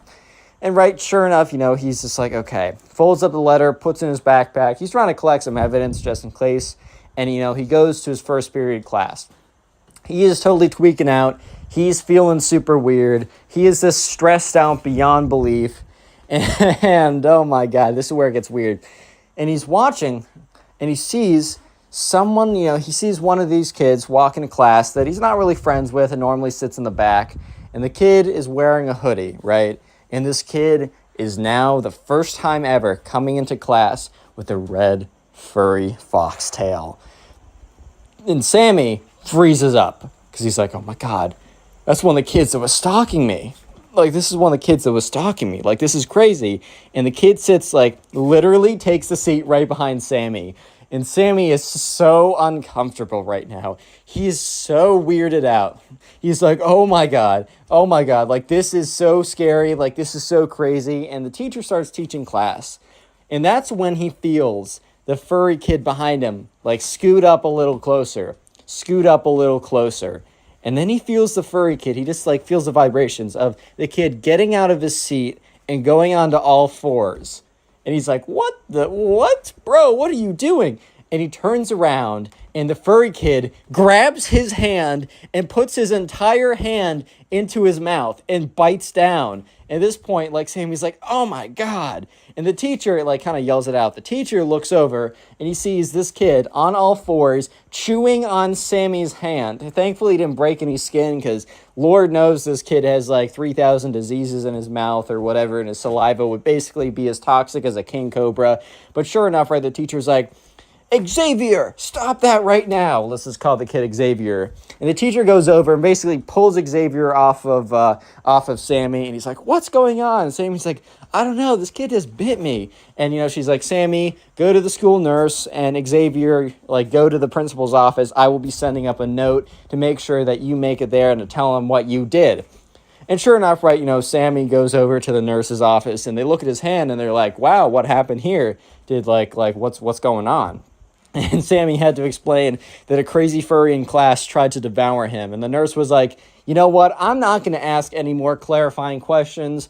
I'm good with just that, you know, like, no offense, but we're going to keep it at that. So the nurse is making sure he doesn't have any wounds, kind of just, like, sanitizes the area anywhere. It's like, do you want any bandages? He's like, no, that's fine. And so anyways, when Sammy's done, he doesn't go back to class. He goes to a room. He goes to, like, some kind of printer, grabs a piece of printer paper, goes in his backpack, takes out a pen, and writes down a note saying, Dear, like, Wolf Brotherhood, I propose a truce. If, like, meet me at the basketball park or the basketball court after school, 5 minutes after school. He takes his letter and he puts it on his locker. And he folds it up a little bit, but he puts it on his locker because he assumes that they're going to go by again. And sure enough, by the time, you know, the bell rings and Sammy goes to his locker, he sees the note is gone. And inside his locker, there's a piece of paper, and he opens it up, and it reads, "We will be there at that time. See you then, Wolf Brotherhood," right? So he was like, all right, finally, I'm going to meet these guys. So anyways, right, Sammy is a little nervous, and he walks out to the basketball court, and he sees 5 people in hoodies and tails standing there. And he's like, oh my God, this is actually low-key kind of scary, bro. I'm low-key kind of scared. And sure enough, right, he's like kind of like freaking out. He's kind of sweating a little bit, and he walks over. And he hears, hello there, Sammy. Welcome to the Wolf Brotherhood. Immediately by the sound of this guy's voice, he was no longer scared. And they all take off their hoodies. And, like, some of them have fox ears on. Other of them have, like, super long emo black hair. Like, they're definitely not, like, it's not like Mike Tyson on his prime in the ring. Like, you're okay. Like, I'm definitely not too scared by their appearances. Don't judge a book by its cover, but in this case, yes, do it. So sure enough, the kids are like, it seems that the Wolf Brotherhood has scared you quite well enough, Sammy. And Sammy's like, yeah, you guys are weird, really weird. Like, one of your kids, like, tried to bite me. And they're like, yes, that was a Wolf Brotherhood performing a wolf bite attack. Sammy's like, yeah, it was really weird. You guys are strange. And they're like, so, you want a truce because you lost to the Wolf Brotherhood. And Sammy in his head is like, okay, these are a bunch of geeks, but, like, they also have literally no life. So if I say no, then they're going to keep stalking me and being weird. And Sammy's like, yeah, I'd like a truce. Like, I don't know why you guys were after me in the first place. And one kid steps up, he's like, I see you don't remember our battle a couple of weeks ago. And Sammy's like, dude, what are you saying? He's like, you don't remember our battle in the hallway? Sammy's like, oh, wait, yeah, you were the kid who I bumped into accidentally, and you were, like, hissing or growling at me. He's like, yeah. We needed revenge for that. He's like, oh, well, it was an accident, man. I'm sorry. And they're like, there are no accidents. Trying to be all like, I don't know, ancient wisdom type deal or something. But they just kind of sounded like cringe. And sure enough, right, Sammy's like, all right, well, I'm sorry. Can there be a truce? And they're like, council, unite. And the 5 of them kind of like huddle in a circle. Sammy's like, dude, I swear to God, if they come out with some BS or something, they're like, actually, we need $500 from you, and then we'll let you go, like trying to do some actual extortion type stuff. But they, eventually, they go back to standing in a row of 5, and they're like, you should be grateful that the Council of the Wolf Brotherhood is so generous. We have granted you immunity in our land. And Sammy's like, wait, your land? And they say, yes. The school, the park, the playground, and the local mall are Wolf Brotherhood territory. You were enemy number 1 for a while, but now you are on the safe travelers list. Have a good day, Sammy. The next day, Sammy's sitting at lunch with his friends, and his friends are dying to know what was happening, because his friend told everybody about what happened. Sammy's like, dude, do I have a story for you? Leave a like for nothing. I mean, dude, I'm honest, so leave a like. Hey, what's up, guys? Welcome back to a brand new story. And just for a second, imagine you're just chilling in class. You're having a pretty good old time, right? And then all of a sudden, right, this Roblox kid goes to the front of the classroom and just confesses his love via a Roblox video of him doing certain things. Yeah, I can't even really get into it. I know this sounds very vague, but it's really bad. So sit back, relax, subscribe if you're new, and let's just jump right into it. So anyways, we're going to call a subscriber who submitted this story Bryce. So anyways, there's this kid in Bryce's class who was always playing Roblox. Like, he always sat in the back of the class, and he always had his computer out. He was playing Roblox. I think the teacher kind of knew that this was the case, but there are so many kids in the class, and the teacher was kind of with the mindset, like, if they want to learn, they'll learn, and if not, like, I'm not going to interfere. Which I don't know if that's a good mindset or a bad mindset, but either way, it just was how it was. So anyways, he was kind of known as the Roblox kid because every single day, without fail, he would be playing Roblox. Like, if you ever saw him, he would be playing Roblox, and sometimes he'd even have the sound on, which is kind of funny, but whatever, right? And occasionally he would wear like a Roblox hoodie or something, but the reason is, every single day, without fail, this kid was playing Roblox. Like, literally no matter what, he was always playing Roblox.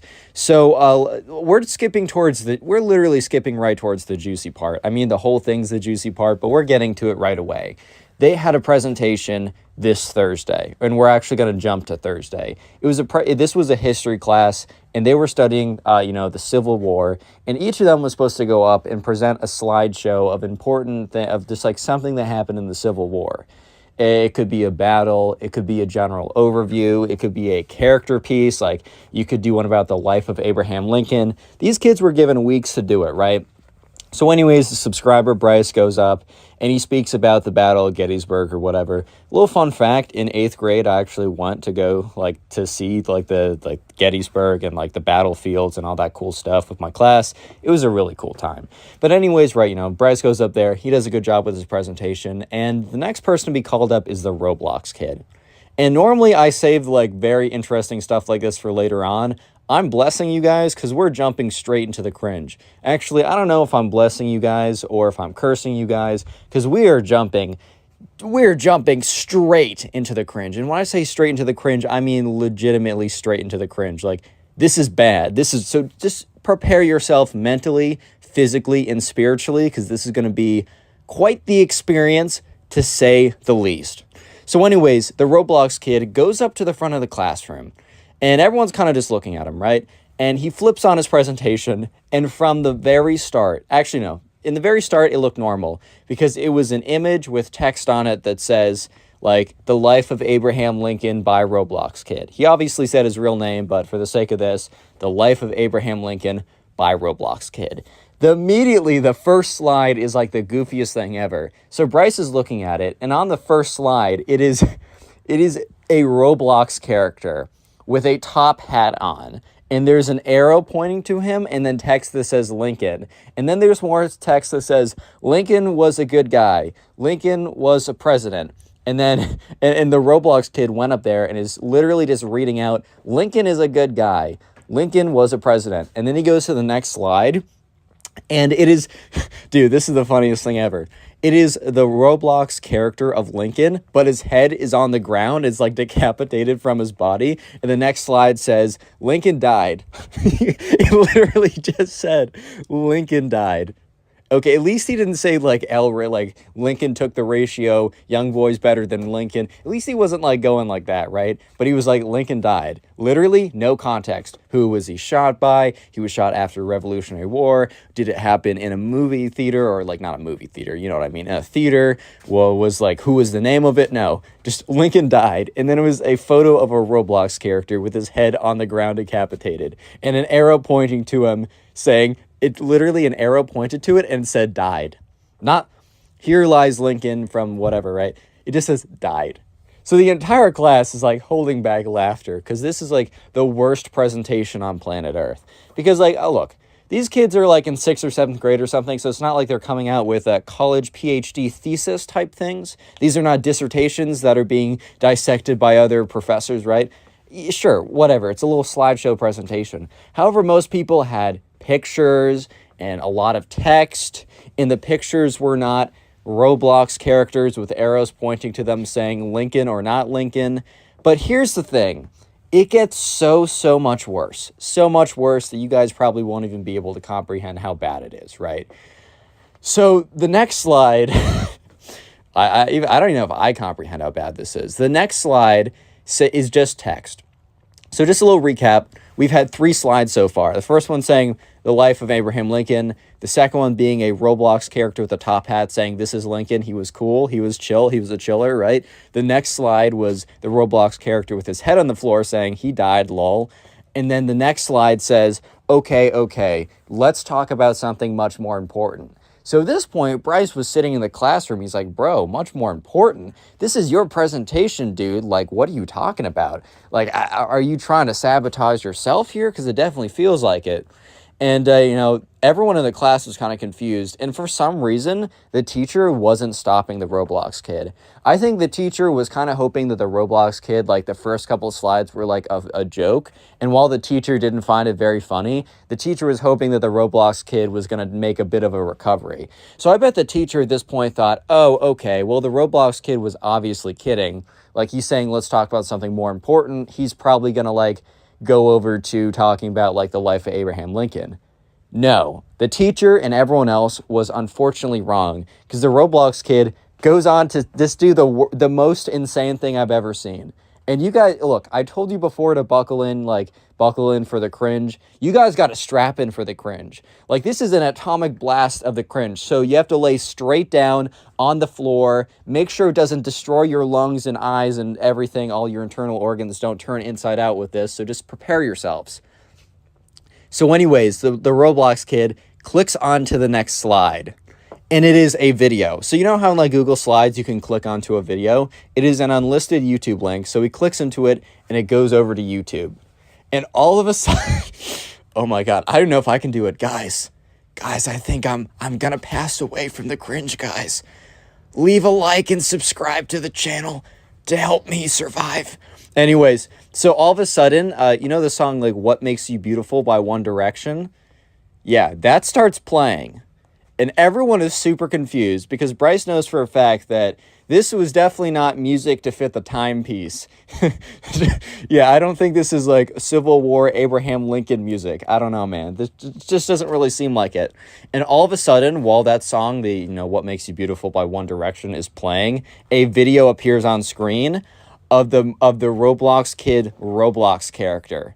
And it's like a screen recording of him running around this map with like text appearing on the screen. You know how it's like you can have like your Roblox character have like a text bubble? I don't know if that's actually true. I don't really play it myself, but I've seen like meme images or whatever.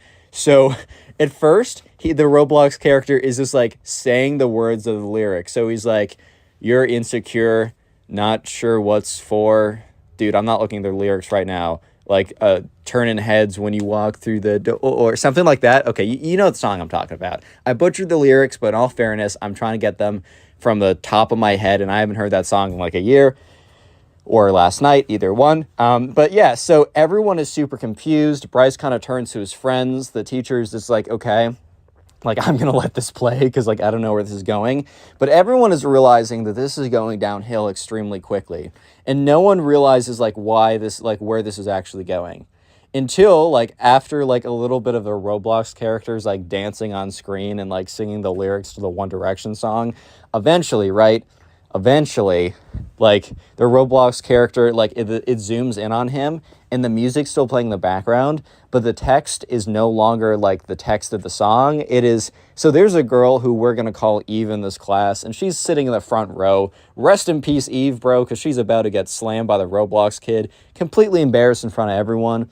So, the text on screen of the Roblox kid's presentation turns from saying the One Direction lyrics to saying, like, I have a super important question for you, and then Eve, her name appears on screen, and everyone, dude, I feel bad for this girl, because, like, as soon as her name appeared on screen in this dumpster fire of a presentation, literally everyone, including the teacher, turned their heads to look directly at her, which is just such a tough situation, because, like, bro was just existing, bro was just chilling, trying to, like, live life or whatever, and then all of a sudden, she just gets completely destroyed, gets a left hook to the face, like, you just simply hate to see it, right? And all of a sudden, like, the text on screen turns to, like, Eve, will you go out with me? And it says this for, like, 5 seconds. And Bryce, even though it was only on screen for, like, 5 seconds, Bryce says that this is probably the longest 5 seconds of his life. He's never seen a 5-second duration go by any slower. And all of a sudden, right, the Roblox character on screen starts doing, like, a break dance. Like, it is the worst thing I've ever seen. I will say that there are worse ways to ask out girls, and if this video gets 1,000 likes, I clear 1,000 likes all the time, but if this gets 1,000 likes in the first 24 hours, I will tell you the worst story of how to ask out a girl, and it's from me. It is a personal story, so you better smash like right now, and I will do it. I'm a man of my word. It is embarrassing, it is terrible, it is awful, but it is funny, and if it gets more engagement on the video, then I'll sell my soul for anything anyways. So yeah, the Roblox character is like breakdancing in the background. And remember, this is during a history class presentation on the frickin' Civil War. And all of a sudden, there's just a Roblox character breakdancing while the Roblox kid, literally, I don't know if dude thinks he was asking to marry her, because the Roblox kid gets on one knee, and everyone's like, what is this kid doing? Roblox kid gets on one knee, and like, I don't know why he was on one knee, but he was. I think he saw like a movie where someone proposed, and he's like, oh, this is how it works. He's like, Eve, will you be my girlfriend? And while this is happening, like a really like poorly edited in audio, so it's really grainy audio of like What Makes You Beautiful by One Direction is looping in the background while there's a video of this Roblox character breakdancing on screen. Like, it is the biggest dumpster fire anyone has ever seen. Everyone at this point is completely shocked. Real quick, if you made it this far into the video, comment Roblox down below. That'll be the secret word of the day. I'll try and heart a bunch of the comments. I can't always because, look, full-time college student as well, also trying to have a life. However, it's not that hard for me to go through and heart a bunch of them, so if you comment Roblox, I'll do my best to do that. And also, if you want to support the channel, the best thing you can do is after you're done watching this video, go ahead and binge watch a bunch of videos. And please let me know in the comments section how many videos you watched today or this week, because when you watch my old videos, it helps the channel get promoted more, which helps our community grow, and it's awesome. It's great. I just want to say thank you. So let me know in the comment section if you are doing that so I can say thank you personally. Yeah, so just a little recap of what is happening. And by the way, prepare yourself for the cringe, because it's pretty bad at this point. But anyways, the Roblox kid has gone up to give a presentation on Abraham Lincoln. The first two slides were crappily edited in Roblox characters, where the first one just has a top hat, and the second one just has his head fallen off, right? So not super great. And then it converts to like, let's talk about something more important. And then it's a video of his Roblox character running around, screaming out the lyrics to One Direction's like, What Makes You Beautiful. And then it turns to the Roblox character breakdancing while the Roblox kid goes on one knee and asks this girl out in front of everyone. So yeah, at this point, like Bryce is just like so shocked and confused because, dude, this all happened within the span of like 2 minutes. And the Roblox kid is like, yeah, so at this point, you know, I don't know, Bryce just wasn't expecting anything like this to happen. Like, he's just like, this all happened so quickly, just for context. Like, 1 second in, this happens. The next second in, like, or like 1 second in, they're all doing like Civil War presentations. The next second in, this Roblox kid is trying to ask out this girl with a Roblox dancing icon, and he's down on one knee. And it's just like a huge mess. It's just like, dude, what is even going on at this point? And yeah, it is the most awkward. Oh my god, it's Connor Pugs. I've never seen your face in real life. You're so sexy. Dude, how do these fans keep getting in? Security! Security! Anyways, guys. Yeah, anyways, so at this point, the teacher is starting to realize what is going on. Like, the teacher, like, is kind of snaps to it. And remember, the Roblox kid is literally is literally on one knee. And it's just like, will you go out on a date with me? And, poor Eve, bro. Like, everyone's just looking at her.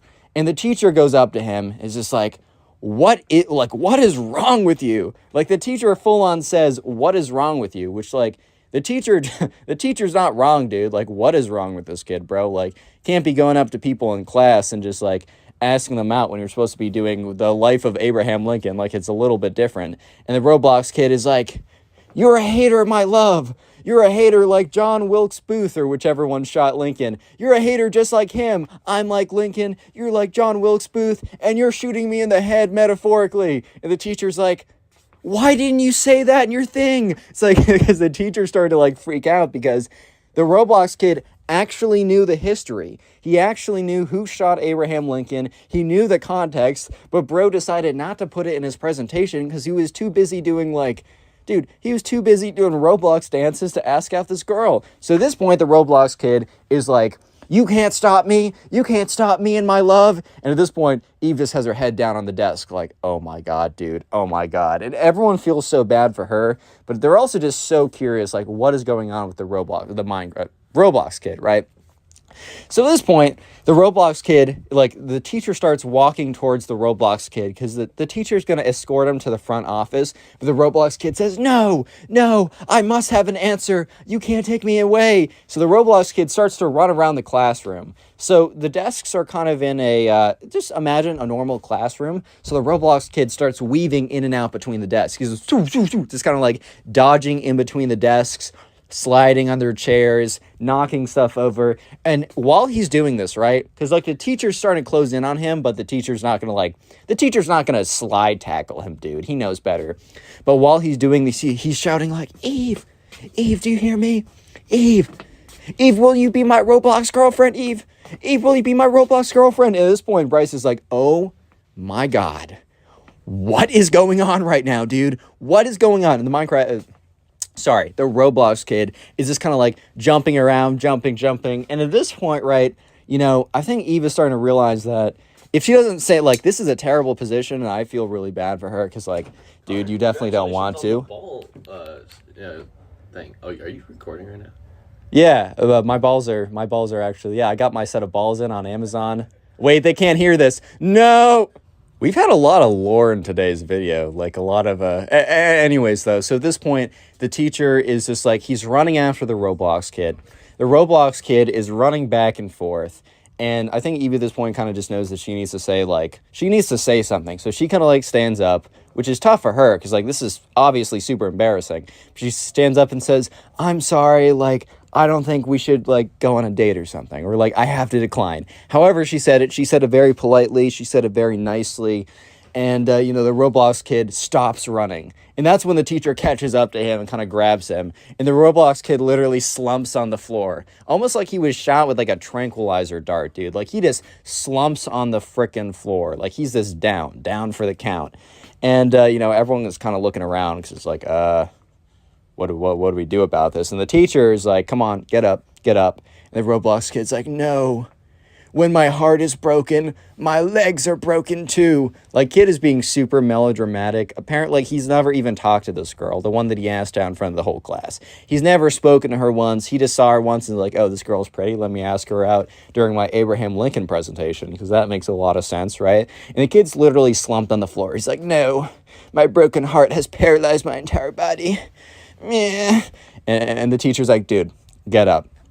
He's like, no, I will get up when she says yes. And at this point, the teacher's like, hell no. Because, like, the teacher, she's already in a terrible situation. You got some weirdo in front of everyone being like, go on a date with me now or else.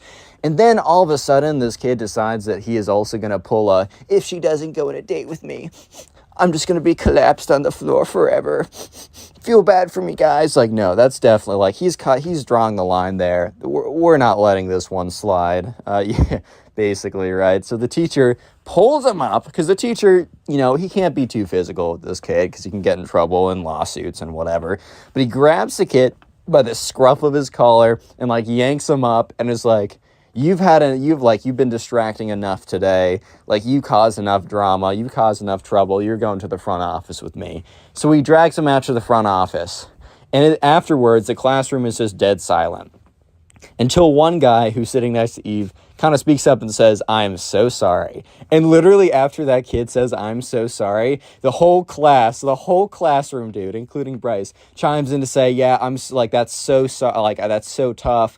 I'm so sorry about that. If you need anything, like, everyone was being so nice to her because they realized this, like, dude, like, this is the day of a presentation. This is already kind of a stressful day, but everyone kind of knew that, like, yeah, no, I mean, no one wanted this, and she definitely did not ask for this, and, like, if this happened to any of them, they would have known that they would have they would have had the worst day ever. So, yeah, everyone was super nice to Eve after that point. The Roblox kid did get in trouble. He obviously, he would have failed his presentation, but the teacher said, I'm going to give you another chance to redo the presentation. And he did, and the presentation actually wasn't that bad. But the kid didn't get a great grade because the teacher's like, I'm not going to give you a great grade even if the presentation's really good, but just feel lucky I'm giving you a chance to try at least again. So yeah, moral of the story is don't ask out your crush via your Abraham Lincoln presentation and with a Roblox video dancing to One Direction, going on one knee, and run. Dude, I think the moral of this story Click on the is video pretty on clear. screen right now. I know you'll enjoy it. Just click it. Do it. In today's subscriber story, this Roblox kid who is being a jerk to a lot of people gets absolutely destroyed when he tries to be a jerk to this girl, and it was hilarious. So there's this kid, right, and he's known as the Roblox kid, and he's not known as the Roblox kid because he, is just a big fan of Roblox, just plays the game a lot, enjoys the game. You're totally free to play the game and enjoy the game and not be called a Roblox kid. For example, I'm not going to call you a Minecraft kid just because you play Minecraft, man. That's just not how it works, right? Roblox kid has a certain connotation to it that, like, you're doing a lot of stuff along with liking Roblox. For the duration of this story, I'm just going to call this guy Roblox Kid, right? So Roblox Kid had a history of terrorizing people in my subscribers class. If you don't know, a subscriber sent in the story. You can always do that. Link in description. All that information's down there. Anyways, right? So this guy, known as like the Roblox Kid, had been terrorizing my subscribers class ever since he transferred to his school about a month ago. This story took place in like the very beginning of the year, and this new kid transferred in, and no one really knew what, he was going to be like. And the thing is, when you have like a kid transferring in and like he doesn't know a lot of people, of course you want to be nice to them. If anything, I encourage you to be nice to them. So everyone in my subscribers class, including my subscriber, he was very nice to this new kid, and like they didn't know him as the Roblox Kid who like was menacing and terrorized people yet. They just knew him as like, just a kid, right? Just a new guy who's probably doesn't know a lot of people, who probably isn't feeling so good, right? And it's only within the first couple days that they start to realize that something is up. The first thing the Roblox Kid did wasn't really necessarily a bad thing that made him a menace. It just started off on the wrong foot, right? So all these kids, they wanted to follow this guy on Instagram because, you want to connect with him even if you don't see him a lot out of school. You want to make him know that, like, everyone in the new school that he just transferred to is like really open to him and is really open to, new people coming in. They want to make him feel welcome. So they all decide to go follow him on Instagram. So they look up his name, and obviously his name's not Roblox Kid, even though I will be calling him that. And they find his Instagram account. But what they find on the account is a little bit weird, I'm just going to be honest. So those kind of like Roblox Kid cringe videos that like Poncho and Pegasus and Tagswag and those people would do? Those types of posts, like those like TikTok posts that like they reacted to? Those were the type of posts that this kid posted unironically. And ever since then, he kind of gained the reputation as the Roblox Kid, because he would post stuff that was just like, oh boy. Like he posted one of those videos where it was like, I'm talking in my real voice, and he's obviously not talking in his real voice. He's talking in some kind of like fake deep voice to make him sound all cool and like, oh my god, the ladies are gonna love me now, man, because I'm talking in this weird voice. So like, here's the thing. While that was all pretty cringe to them, they're like, oh my god, right? It doesn't mean that he was a bad guy. It was what he did next that definitely solidified himself as being known as a bad guy. So right after, some people follow him on Instagram, they see like some kind of weird posts or whatever, they aren't necessarily like going to not try and make him feel welcome. They still decide like, okay, this might be a little weird, but we don't really care. Like, sure, man can like enjoy posting weird stuff, but we're still going to be nice to him, right? So it's a couple days in the class, and over the first couple days, Roblox Kid was kind of just kept to himself, right? He was just kind of like shy. He wasn't really saying anything, but he definitely grew comfortable really quickly, which normally is a good thing, but in this case was not a good thing. Yeah, so basically, right, within a week of Roblox Kid being in class, the teacher would say something and he would just laugh. And the teacher would look back and say like, oh, what's so funny? Like, what joke did I miss? And the Roblox Kid would say, nothing. And people just were like, okay, that's a little strange, right? That's a little weird. And he just kept doing that.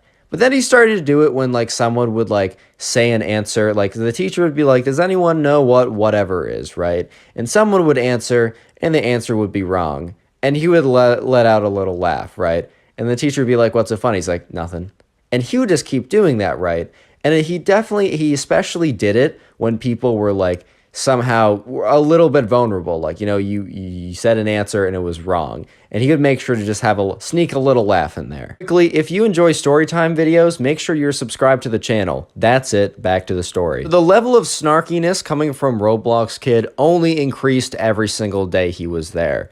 And at one point, someone came in with like an outfit. I think it was some guy, and he was wearing green on green, which, yeah, neon green, like top with a neon green bottom normally isn't the move. Look, I'm not a guy who like knows a lot about fashion, but even I know that like probably, wearing neon green on neon green probably isn't the hottest look ever, and all the ladies aren't going to be fawning over you. But when this guy came in, Roblox Kid looks at him, kind of like gives this little laugh, and then is like, and he turns to the guy and he's like, do you need to have your eyes checked, buddy? And then the guy's like, what do you mean? He's like, looks at the outfit. He's like, do you see what you're wearing? The guy's like, I got out of bed late. I just threw on what I had on. And then people kind of like looked back and they're like, oh, that was a little aggressive, man. Like, that was a little aggressive for literally no reason, dude. Like, yeah, the guy didn't have the greatest outfit of all time. Like, lock him up. Like, okay. It's just class, bro. Like, no one else cares. Why do you have to have such an attitude? What did he do to you? And just after that point, the snarkiness and like backsided comments and just kind of like Roblox Kid being like a massive jerk, it just kind of like went up every single day, and it got worse and it got worse and it got worse. For example, a couple weeks in, like after he had that last comment to the kid and was just being snarky and laughing at people, right? So in the very beginning of class, before class started, kids kind of like sat down and like the teacher was kind of getting the stuff together. But Roblox Kid was sitting kind of near this girl, and he kind of like looks over, he says, "Hey," and she's like, "Hey, what's up?" And he's like, "Are you wearing makeup right now?" And she's like, "No, I'm not wearing makeup right now." And he's like, "Maybe you should." So that comment was like, first of all, I just want to say to the guys out there, never say anything like that to like a girl, or really don't say anything like that to anyone in general. Like, common decency, but like, I don't care if you think you're funny, man. Like, it's going to really have a negative impact on someone. And in this case, it did. Like, when he said that to the girl, like, she already was having like her own insecurities. Look, a lot of people like around their age, I don't know exactly like what grade this guy, the subscriber who sent in the story, was. I'm probably going to say like 6th, 7th, 8th grade, probably like late middle school, early high school. That's when you're most, honestly, bro, that's when you're like your most insecure over everything. When you think all these things matter, and words like this, it's really going to go a long way. This girl ends up running out of the classroom, like crying, and like her friends go running after her. And this is the first time that the teacher actually does have to get involved and like talk to the Roblox Kid. He's like, "Roblox Kid," obviously he says his name, but we're gonna say, "Roblox Kid, like, go down and see the principal, like, go to the principal's office, like, I heard what you said. It was unacceptable," because he was close enough to the front of the classroom now where he sat, because he didn't sit in the same seat every day. He decided to terrorize a new person every single day by sitting in a new seat, and also disrupting the unassigned assigned seats. If you know what that is, then you know that that's criminal behavior. But anyways, he was close enough to the front of the classroom that the teacher's like, "I heard what you said, go to the principal's." So when Roblox Kid went to the principal, apparently the principal said, "Since this is your first offense, like, we're not going to give you a punishment, but basically, no, you're on very, very thin ice. And next time we hear of something like this, you're going to be suspended." And so the Roblox Kid's like, "Okay, like, I'm so sorry. It was just a little mistake. Like, I'm having a bad day." Trying to like weasel out of it, and also pretending like he has not been doing this for months on end to basically everyone. But anyways, right, from this point on, you might be thinking, okay, did Roblox Kid actually improve? Did he become a better person? No. He was just more careful when he was being a jerk to people, right? He didn't do it in front of the teacher. And he was also a little bit more careful who he did it to. But this didn't mean that he wasn't like continuing on his tirades of terrorizing people, as being a jerk, right? He started sitting more in the back of the class, and he started making his comments then. He also started making comments in the hallway with people. For example, someone would walk out of like a class, like his class with him, and they would have gotten like a pretty bad grade on the test. And as they were walking out, the Roblox Kid would be like, to all the people around him, like, he'd say really loudly, he's like, "I can't believe you got a whatever score on that test. Maybe study next time." Roblox Kid probably failed the test, dude. Like, we're gonna be honest. He was too busy making those "Hey there, baby girl" Roblox edits to get like 3 likes on TikTok, but like, he needed to make sure that it was everyone else's business that the guy next to him failed the test. Right, so you might be thinking like, "Connor, this story is kind of depressing. Like, this guy just is like a terrible person to everyone, and he just keeps on getting away with it." And let me just say that, like, if there was no good ending to the story, if there was not like a satisfying conclusion, I would not be telling the story, right? Just hold out a little bit longer. Trust me. The ending is good, and karma, baby. Karma is sweet. But before we get to the sweet, sweet ending, I'm going to interrupt this video to tell you that the secret phrase of the day is tree. So if you made it this far into the video, comment tree down below. I want to see how many people actually made it this far, and I appreciate you if you do. So there was this girl in the subscribers class. Let's call her Ashley, right? So Ashley was known as like, being like very nice, very like kind and respectful.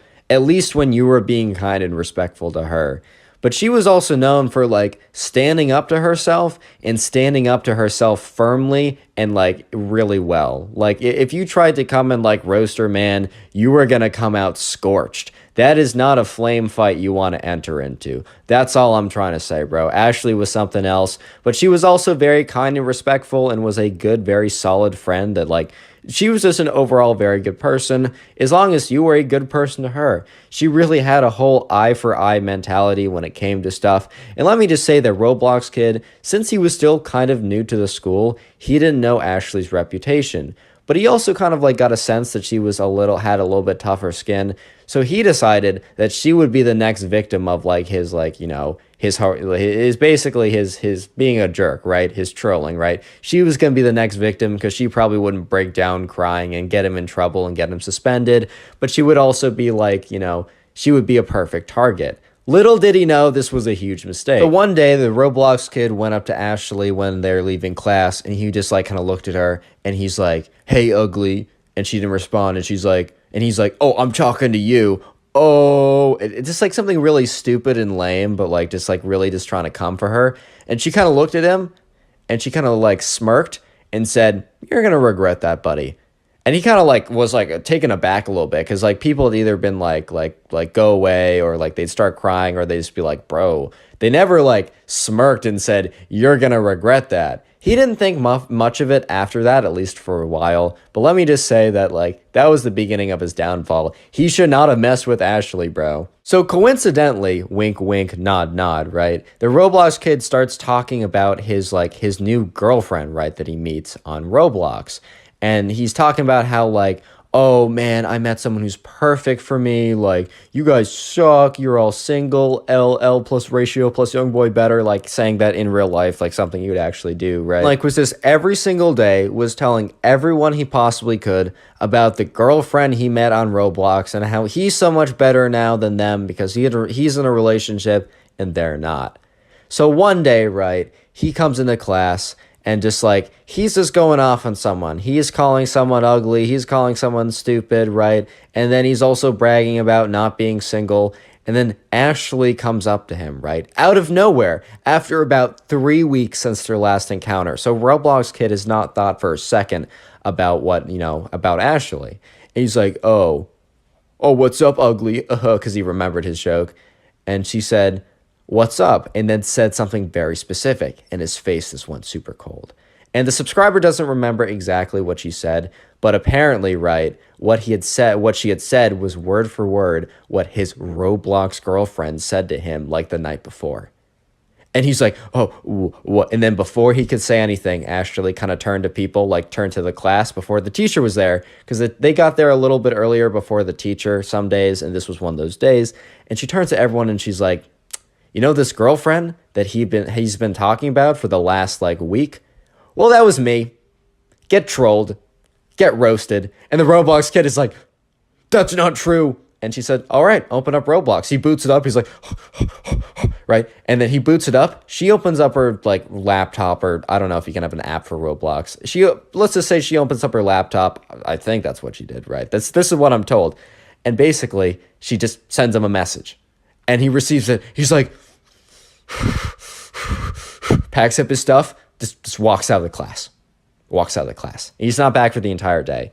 And apparently the next day he came back and he was just silent. And for the rest of that week, he was silent. And for the rest of that year, he wasn't silent. Like, he spoke in class and tried to speak to people a little bit, tried to make friends. But basically, he was done being a jerk to people, because he got absolutely decimated. If you enjoyed today's story video, consider watching another one. Watching old story videos after watching this video really helps the channel. And if you want an easy place to find all the story videos I've made, top link in the description is a link to my Storytime playlist, which will have all the stories. With that being said, thank you guys so much for watching, and I'll see you in the next one. Peace. Today we have a story about an arrogant kid who got absolutely humbled incredibly quickly by his crush. Enjoy. Subscribers said in this story, we're going to call him Mason, right?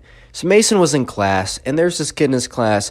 We're just going to call him Roblox Kid. And by the way, disclaimer, right? I know there's already people typing in the comment section right now, "Connor, I play Roblox. Does that mean I'm a Roblox kid? I hate you. I'm going to unsubscribe." Once again, similar to when I call people Minecraft kids, look, I love Minecraft, and if you love Minecraft, cool, me too. You're not a Minecraft kid. If you like Roblox, you're not a Roblox kid. If you want to know who a Roblox kid is, look up the videos that like Poncho or Pegasus made. Those are Roblox kids. And this kid was a Roblox kid. Anyways, right, he wasn't just a Roblox kid. He was super arrogant, he was super full of himself, and he just loved telling the entire class about how many women he got, how he was just the king of women. And here's the thing, guys. Sit down on my lap. Actually, don't. That could be weird. Sit down on my metaphorical lap or chair next to me. That's a lot less weird. Sit next to the metaphorical chair next to me, right? And learn a little lesson, right? If someone keeps bragging about their game, if someone can't stop talking about how many women they get, but you've never seen them actually, even talk to someone, even talk to like another guy, not even a woman, like it has never even spoken to another human being before, right? If there's literally not a single moment of evidence besides what they say, I'm going to give you a little spoiler. I'm going to cut to the chase for all of you guys. Yeah, they probably are just full of it, like 100% full of it. Anyways, right, so Mason is in class, right, one day, and he happens to sit down, and the Roblox kid, he sits down next to Mason, and Mason is, like, friendly enough with the Roblox kid. Mason's a good kid. He's not going to be a jerk for no reason. So anyways, right, Mason's like, yo, what's up, like, whatever, and the Roblox kid's like, hey, just done bagging some 10s, bagging some hotties. Complete cringe. Don't say that, okay? Don't unironically say that. Even ironically saying it is like kind of skirting the line of like complete cringe. I don't know. He's like, yeah, I was just like, typical day, man. Just got another 10. Like, they can't stop hitting me up. By the way, these kids were in like 7th grade or whatever when this happened, which is pretty funny. I'm not saying, I know I got a lot of people that are probably in 7th grade watching. I'm not like coming for you. I was in 7th grade, actually a wonderful period of my life. Actually, you know what? I don't care if you're in 7th grade. I don't care if you're in 12th grade. I don't care if you're in college. I don't care if you're the CEO of JP Morgan Chase. I don't care if you're like a grandfather. Please do not say, I've been bagging hotties. I've been getting 10s. Just don't say that for me. If you're not going to say it for you, don't say it for me, dude. Anyways, right, so the Roblox kid is like completely mouthing off to Mason about how he's so many women are just flooding his DMs, man. He just can't hold them back. Like the female species is just, they're just lustful to him. They're just always on top of him. They can't let him go. At this point, Mason's like, bro, like for real, like that definitely isn't real. he's like, nah. The Roblox kid looks Mason square in the eyes, and he like leans in a little bit, and he looks around the classroom, and he's like, Mason, look around you. Mason looks around him, sees like all of his classmates, and he's like, hey, Mason, these lustful women, Mason, they won't leave me alone. They want me, Mason. At this point, Mason's like, hey, yo, bro, like, stop. Class, there was also this girl, we're just gonna call him Roblox Kid's crush. I don't really feel like giving her a name. I just want to juggle too many names. I mix them up, and you guys always remind me in the comment section, so I just don't feel like it. We got one name, we got Mason, we got Roblox Kid, we got Roblox Kid's crush, so we're just gonna call her the crush. Anyways, right, so the Roblox kid starts talking about this girl specifically, the crush. And, Mason is actually, like, he's not friends with the Roblox kid necessarily. I would say he's acquaintances. He's not buddies. He's, like, he's working friends. Like, he's work friends. Or school friends, because they're not at work, right? But sometimes school friends implies that you're closer than you actually are. I feel like work friends adequately implies that, like, you just get along with each other because you're in the same place doing the same thing you don't really want to be doing. But anyways, right, he's kind of known about the Roblox kid's crush for a while, and, he doesn't know her that well, but he definitely knows that, like, no offense to Roblox kid, but she is definitely out of his league. Unfortunately, right, a Roblox kid starts to go on this tangent to Mason, poor Mason, right? Roblox kid starts talking about how his crush, right, how we could totally pull her, dude. Like, no questions asked, no problems, no issues at all, actually. 100% guaranteed, 1,000%, 100% guaranteed win for a Roblox kid. Like, I'm not even kidding, dude. 100% win. And he keeps going off about how he can totally get his crush, and how his crush, he actually starts like changing it. He doesn't just talk about how he, his crushie will totally love him, right? Will totally fall for him if he like says anything or even starts talking to her. Because right at this point, Roblox Kid had not even spoken to this woman, right? But he changes the conversation a little bit. You know what he starts doing, guys? You know what he starts saying? He starts talking about how she is actually secretly in love with him. Yeah, no, I'm not even, I wish I was joking. I wish I was kidding. I wish this wasn't real life. I wish the Illuminati had reprogrammed my mind to just interpret reality backwards, but no, this is real life.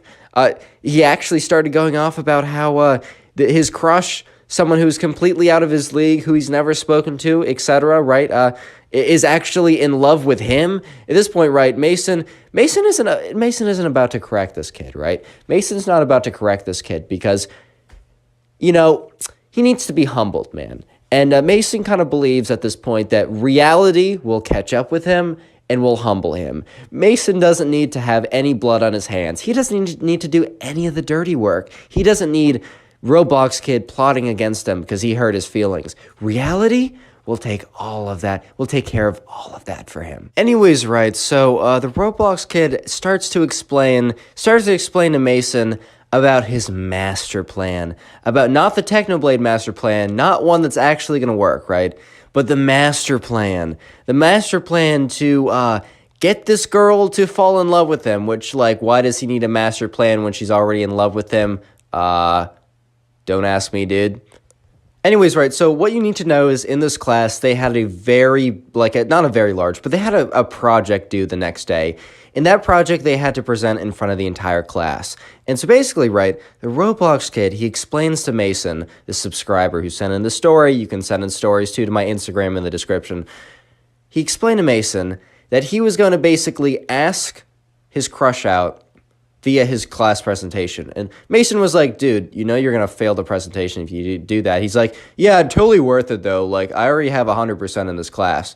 Also a lie, but whatever. So the Roblox Kid explains to Mason the details of what he plans to do. And I'm not going to explain to you the details because I just want to tell you what actually happens without spoiling it. But let me just say that, Mason was sitting there and was like, no shot this kid actually does this. Like, that's insane. But he also thinks to himself, if this kid actually, the Roblox Kid, if he actually does this, right? If he actually does this, this is the instant humble. This is the instant karma. This is the thing that will bring him back to earth. This is what he needs, man. Just a little public humiliation is good for the soul. So Mason does something that maybe you guys might not be the biggest fan of. Maybe Mason wasn't the greatest guy on planet Earth for doing this, but I honestly don't blame him, and it does make it for a better story. Mason tells the Roblox Kid, hey man, that's a great idea. Do it, dude. Like, I'm 100% behind you. Yeah, you could argue that, maybe kind of like set him up for failure, but look, I think this kid was going to do it either way. I don't blame Mason, and it makes it a better story, so even better content. You love to see it. Anyways, right, so the next day rolls around, and it's the project. And Mason is like one of the first people to present. He goes up and he gives his presentation, and he feels like he does a pretty good job. So anyways, he goes back to his seat, and since he's sitting next to the Roblox Kid, he's like, hey, dude, are you actually, like, going through with it? And the Roblox Kid's like, yeah, of course. And Mason's like, all right, dude, good luck. Kind of a little mean, but whatever, right? It's funny. It's funnier. It's better if it's funny. And also, Roblox Kid, low-key needed to be humbled a little bit, so probably for the better anyways. Anyways, so, like, Mason's sitting there listening to his class, go up there, give some presentations, whatever. And yeah, eventually the teacher calls up the Roblox Kid, and all of a sudden, it's the moment of truth. So the Roblox Kid goes up there, connects his computer to, like, the projector, and what Mason sees on screen, oh boy. Oh boy, that's all I can say. Today's phrase is Roblox, so if you made it this far into the video, I'd like you guys to comment Roblox in the comment section down below. I'm going to try and heart as many comments as I can that say Roblox in them, or just say Roblox. That's actually easier if you just say Roblox, so I don't have to read it. Make sure you guys aren't saying something evil or whatever. I don't really know. Just know I'll probably be unpacking or moving into a new dorm / flying on a plane tomorrow, so I won't be able to get, and that's when this video is going up, so I won't be able to heart a ton of comments. I'm going to do my best, but don't take it personally if I don't get to yours. Also, today's your lucky day. Today's your lucky day, man. I don't know how to break it to you, but today is your lucky day. Because for every single person who leaves a like on today's video, they will actually receive their very own nothing in the mail. 2 to 3 days shipping, by the way. So once you leave a like on this video, you will receive your nothing in 2 to 3 days. Amazon shipping it. So if you have any complaints, bring it up to them, not me. Leave a like, 5,000 likes, and I'll cry myself to sleep. With that being said, back to the story. Anyways, right, so Roblox kid, he goes up to there, connects his computer, opens up his presentation, and you know what? For the sake of the story, I actually do need to give his crush a name. Let's call her Abby. Let's hope I remember that name. I do not have it written down right now. So he opens up his screen, and the first slide, it says, "Hello, class," and he stands up. He's like, "Hello, class. I have a very important announcement." And then he turns around and he goes to his computer and he clicks the next button. And on screen, it's a photo of Abby. The whole class is like, "Hey, yo, what the fuck?" Roblox kid goes up there and he's like, looks at the photo of Abby. He's like, "Abby, this is for you." And everyone's like, "Hey, yo, what the fuck?" What? He's like, "Abby, you're so beautiful. I think you're the prettiest girl in the entire world." And everyone's like, "What the fuck? Will you?" Oh my God, I'm sick. I can't do this. Yeah, Abby. You're so beautiful. And I'm so handsome. We're perfect together. And he goes to another slide and it's like a photo of him. And it's like under it, it says like 10 out of 10. At this point, Mason's like, "Dude, okay, I know I said yes. I know I greenlit this, but I somehow feel responsible for this tragedy. Not for Roblox kid, right? Mason didn't feel bad for Roblox kid. He felt bad for everyone else in the room at that point, which, like, honestly, everyone else has a right to blame Mason partly for this. Eventually, Roblox kid, he clicks to the final slide, and all it says on the slide is, it's like, "Will you be my ... And then he's like, "Abby, will you be my..."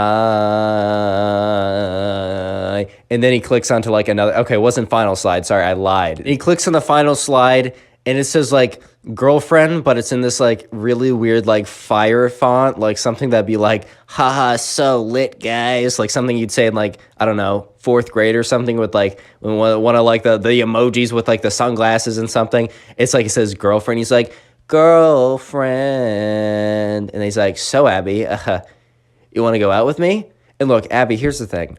Very nice girl. But she also like will definitely speak her mind. She doesn't have a lot of filter. She doesn't have much of a filter. That's okay, you know? Especially if something like this just happened to you. I think you kind of have the right to say literally whatever you want. So small but very important detail I forgot to say earlier. Roblox kid kind of stank. Like, I don't know how else to say it, but he was a unhygienic young man. His cleanliness was definitely a 0 out of 10, even though his confidence was an 11 out of 10. And Abby kind of just ripped into him. Abby stands up in front of the whole class and goes, "I will never, ever go on a date with your stinky, unwashed little self." And Roblox kid was like, "Abby..." No, I'm just kidding. At this point, right, Mason's just like, "Yo, I'm partially responsible for this, man. Like, this is partially on me. This is partially on me, dude. I feel kind of responsible." But no, the whole class is sitting there just like mouths wide open, like, "Oh my God, what? Huh?" At this point, right, Roblox kid is stunned. He's a deer in the headlights right now. And then he turns to Abby, he shuts his computer, and he's like, "Abby, you're actually very mid. You're ugly. LLL ratio," and then he just like runs out of the class. Yep. Yeah, and kid failed the assignment, and he had to go to the principals because you're not allowed to do stuff like that. Like, that's crazy. And yeah, he got humbled pretty fast, to say the least. Subscribe to the channel if you haven't already. Now go click on another video. Like, there's some videos on screen. Click them. Why have you not clicked? From a kid who tries to use Robux in real life to a kid telling the teacher that Roblox was a country, these are the craziest Roblox kids ever. So in this first story, right, there is a Roblox kid who tells all of his friends that he is taking them out to the mall for a treat. This adventure to the mall will be on him, and it's going to be a big surprise, and it's going to be really cool for all of them. So obviously the subscriber and all of his friends are pretty excited for this because, I don't know, the kid says like there's a big surprise at the mall for all of them. I mean, if I was a kid his age, I'd be pretty excited myself. But anyways, right, so sure enough, the subscriber and all of his friends are excited to see why the Roblox kid has invited them to the mall, and they all tell their parents that the Roblox kid has invited them to the mall, so their parents drive them to the mall and drop them off. They're about like 12 to 13, so they're at the age where their parents are kind of okay with them being away by themselves for a little bit, but definitely not for too long of a time. So anyways, right, sure enough, the Roblox kid comes up to the subscriber and all of his friends and is like, hey guys, like, I want to let you guys know that I've been doing a lot of business, a lot of mogul moves. I'm quite a businessman myself, and I wanted to let you guys know that you see that toy store over there, and they point to like, I don't know, like Toys R Us before they went bankrupt or something like that, some kind of toy store, right? And all the kids are like, yeah. And the Roblox kid is like, you guys can pick any toy in there, and I will pay for it. So first of all, right, the subscriber and all of his friends are immediately super excited. They're immediately super happy because, I mean, they're now able to get whatever toy that they want. This is a pretty good deal. This is pretty cool. But then immediately the subscriber afterwards kind of thinks to himself, this is really cool, but is this like too good to be true cool? Like, this is great and all, but this just feels a little bit too good to be true. But at the end of the day, if someone's offering you a free toy and you're a kid, what are you going to do? Say no? So yeah, sure enough, the subscriber and all of his friends, they all rush into the toy store. They're going around, the subscriber finds something he likes, and they all make it to the front desk. So sure enough, they're all like walking up to the front of the toy store. They all find the Roblox kid, and the Roblox kid is looking so smug. He's looking so full of himself because, you know, he's the generous one today. He's the one who's buying all of them a gift because out of his generosity, he feels like it's time for him to give back, guys. It's time for him to give back.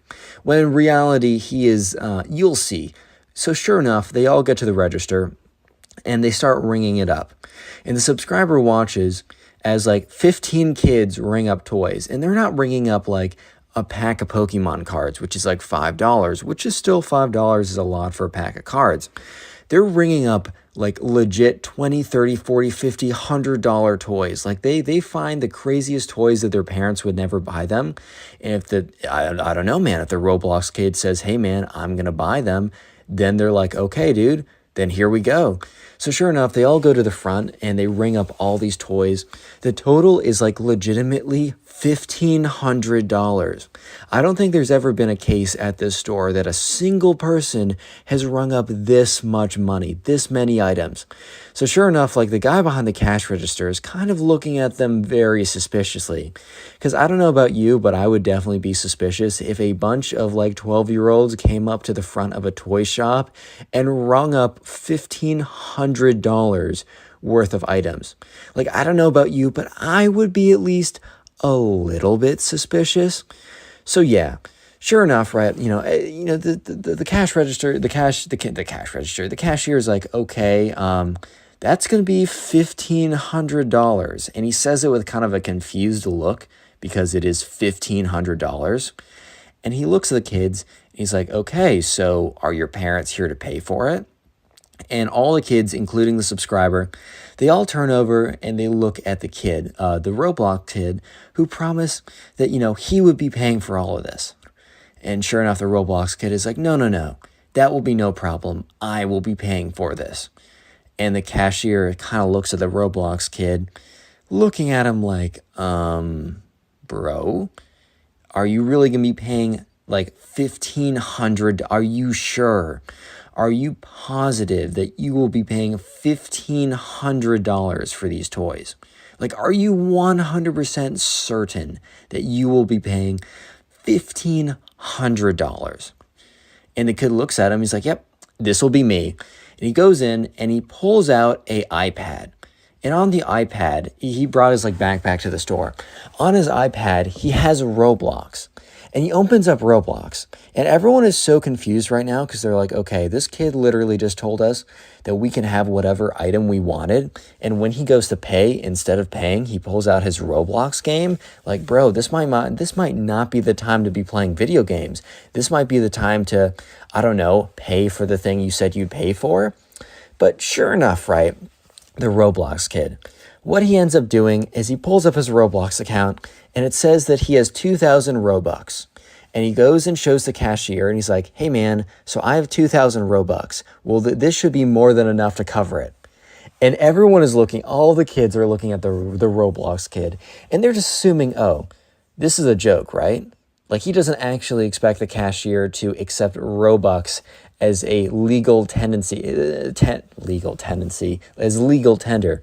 He doesn't actually expect the cashier to accept his Robux to pay for the $1,600 worth of toys, right? And that's when it all made sense to the subscriber.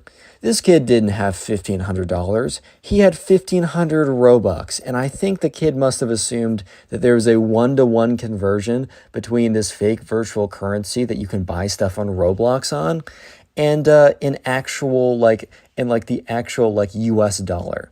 So sure enough, the cashier looks at this kid and kind of just gives him a long look of like, I know you don't know any better, but still, seriously? Like seriously? So the cashier has to inform this kid that no, he cannot pay with Robux. Sorry to break it to you. Robux is not legal tender and he cannot pay with it. So the kid starts to realize that he cannot pay with his Robux. So he has to turn around and tell everyone that, hey guys, sorry to break it to you, but you got to turn around and put all the stuff you just got back. Yeah, all that stuff you just got out, you got to turn around and put it back. I'm sorry to say, it's almost like that episode of Scott's Tots from The Office. It's that one episode you watch once and you can never watch again. Yeah, so sure enough, he had to tell every kid to walk back and put back the toys. And yeah, for the rest of the 20 minutes before the parents came and picked them up, it was mad silent because everyone was pretty mad at the kid. I think the subscriber wasn't that mad because he realized it was a genuine mistake, but everyone else was pretty mad at this kid, and it was pretty funny. But if you thought that this Roblox kid was crazy, you weren't ready for the next one. So this all started one day in class. So basically, for some reason, there was a discussion going on. And the discussion entailed, I don't even know how this conversation came up. The subscriber doesn't remember how this conversation came up. But basically the question of, is Roblox real or not? And basically, there is a kid in the class who we're going to call the Roblox kid, who's basically arguing with the teacher that Roblox was a country. So yeah, they were talking about countries, and they were going over countries in Europe. And the Roblox kid was convinced that Roblox, the game he played, was based on a real country in Europe. So anyways, they were going on the map and the teacher's like, hey guys, does anyone want to come up to the board and like write down 3 countries that you know exist in Europe? So someone would come up and they would write, I don't know, France, Italy, Slovenia, I don't know, something like that. And that's when the Roblox kid went up and was like, I don't know, Italy, Germany, Roblox. So everyone looked at the Roblox kid and kind of gave him a double take of like, are you sure you meant to write that, bro? Like, are you positive? When the kid wrote down that Roblox was one of his answers. Because I don't know if you guys know this, but Roblox is not a country. It is, in fact, a name of a video game. But sure enough, the kid was very confident with his answer and kind of like walked back down like nothing happened. Half the class looked at the board confused. The other half kind of burst out a little bit into laughter. And the teacher must have had a son who played Roblox. He's like, hey, don't write down like funny jokes on the board. This is serious. Like write down 3 countries, like erase this and write down a 3rd country if you can. And the Roblox kid legitimately looks at the teacher with this look of confusion saying, I wrote down 3 countries. And the class laughs again, or at least the part of the class that laughed before. And the teacher's like, that's not funny. Like Roblox is a video game. It's not a country. Come on now. I have a son who plays it. Don't think you'd be able to pull this a fast one beyond me. And the kid legitimately looks at this guy and is like, I don't know what to say. Roblox is a country. Like, I know it's a video game, but it's based off a real country in Europe. And the teacher is just looking at this kid, and the subscriber is just trying to realize the subscriber at first thought this kid was like pulling a prank on everyone by just how goofy this was. But apparently, this kid legitimately believed that Roblox was a real country in Europe. So sure enough, the teacher and the kid have this back and forth that legitimately lasts like 5 minutes of Roblox is not a country, bro. And then the kid's like, dude, Roblox is a country. And then the teacher's like, Roblox is not a country last time I checked. And once again, the kid's like, no, Roblox is a country and that is final and that is a fact. And the teacher's like, no, it kind of goes back and forth like this for a while. And this is when the kid starts to get angry. And he starts yelling at the teacher, no, Roblox is a country. And at this point, the teacher's like, don't raise your voice at me. Look, you know what? How about this? If we go on the globe right now, because the teacher had a globe, like, you know, those like real life spinning globes or whatever. The teacher had a globe. So the teacher's like, you know what? All right, let's have a bet. If I go on here and I find that, you know, Roblox is actually on the globe, or if you can find Roblox is actually on the globe, then guess what? You get recess for the rest of class. And the kid's like, okay. And then like, what do you get? And the teacher's like, okay, if we look on this globe and we find that, you know, Roblox is actually not a thing, not an actual country, then guess what? For the rest of class, you need to write up a paper about how you're sorry for wasting the classes and my time. And the kid is like, yeah, okay, get ready to lose, bud. This kid was so confident for some reason. And he goes up to the front of the class. And he goes up to the globe. And he's looking at the globe. And he goes over to Europe. And he's like, I'm pretty sure it's next to France. And he looks next to France. And sure enough, Roblox, the country, does not exist. So he's like, actually, I was just kidding with you guys. Roblox is right next to Germany. And he looks next to Germany. He's like, Roblox is actually a Nordic country. And he goes up to like the Netherlands and Ireland, those places. He's like, actually, Roblox is a island off of, in the UK. It's off of Wales. And he looks over there and sure enough, Roblox is not an island off of Wales. He's like, Roblox is actually in Asia. And he's like, teacher, I totally messed up. So the Roblox kid looks at his teacher and says, teacher, I totally messed up. And the teacher's looking at him with this kind of smug look of, yeah, okay, bro, I know Roblox is not a real country. And the kid's like, so basically Roblox is actually in Asia. I'm sorry. Can I amend my bet? And the teacher's like, sure. Amend your bet to say that Roblox is actually a real country in Asia. Go ahead. So the kid is frantically looking all around Asia, and he doesn't find, he's like, actually, Roblox is a real country in Africa. My fault. The teacher's like, look there as well. And eventually, the Roblox kid, he doesn't say it's a real country in Australia or a real country in Antarctica or something like that, or North America. Eventually, the Roblox kid realizes that he's been wrong the entire time. And the Roblox kid sees that there's 10 minutes left of class. And he's like, I think this globe is outdated. And the teacher's like, nope, look at the date. And sure enough, the globe was bought 2 years ago. So the Roblox kid is starting to be in a stage of denial. He's like, no, you changed this globe last minute so that it wouldn't have Roblox, the country. And so the teacher's like, all right, well, we can use my computer and look up Roblox, the country. We can look up global maps that are updated daily and that I don't control. And if Roblox isn't there, then I win.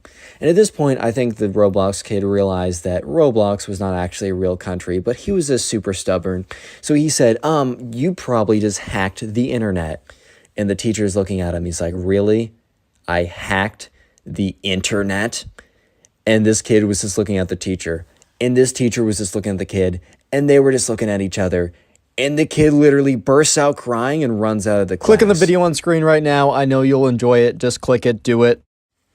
So, spoiled kids are extremely annoying. They're super entitled. And today, a spoiled kid just starts getting away with so much and just is so annoying that he actually makes the teacher, who's been teaching for 15 years, quit their job. Yeah, this is a pretty crazy one, so buckle up, subscribe if you're new to the channel and enjoy story videos, and let's just jump right on into it. So we're going to call the subscriber who submitted today's story Luke. So anyways, in Luke's class, there was a kid who we're just going to call the spoiled kid, and they had a pretty major assessment that was coming up.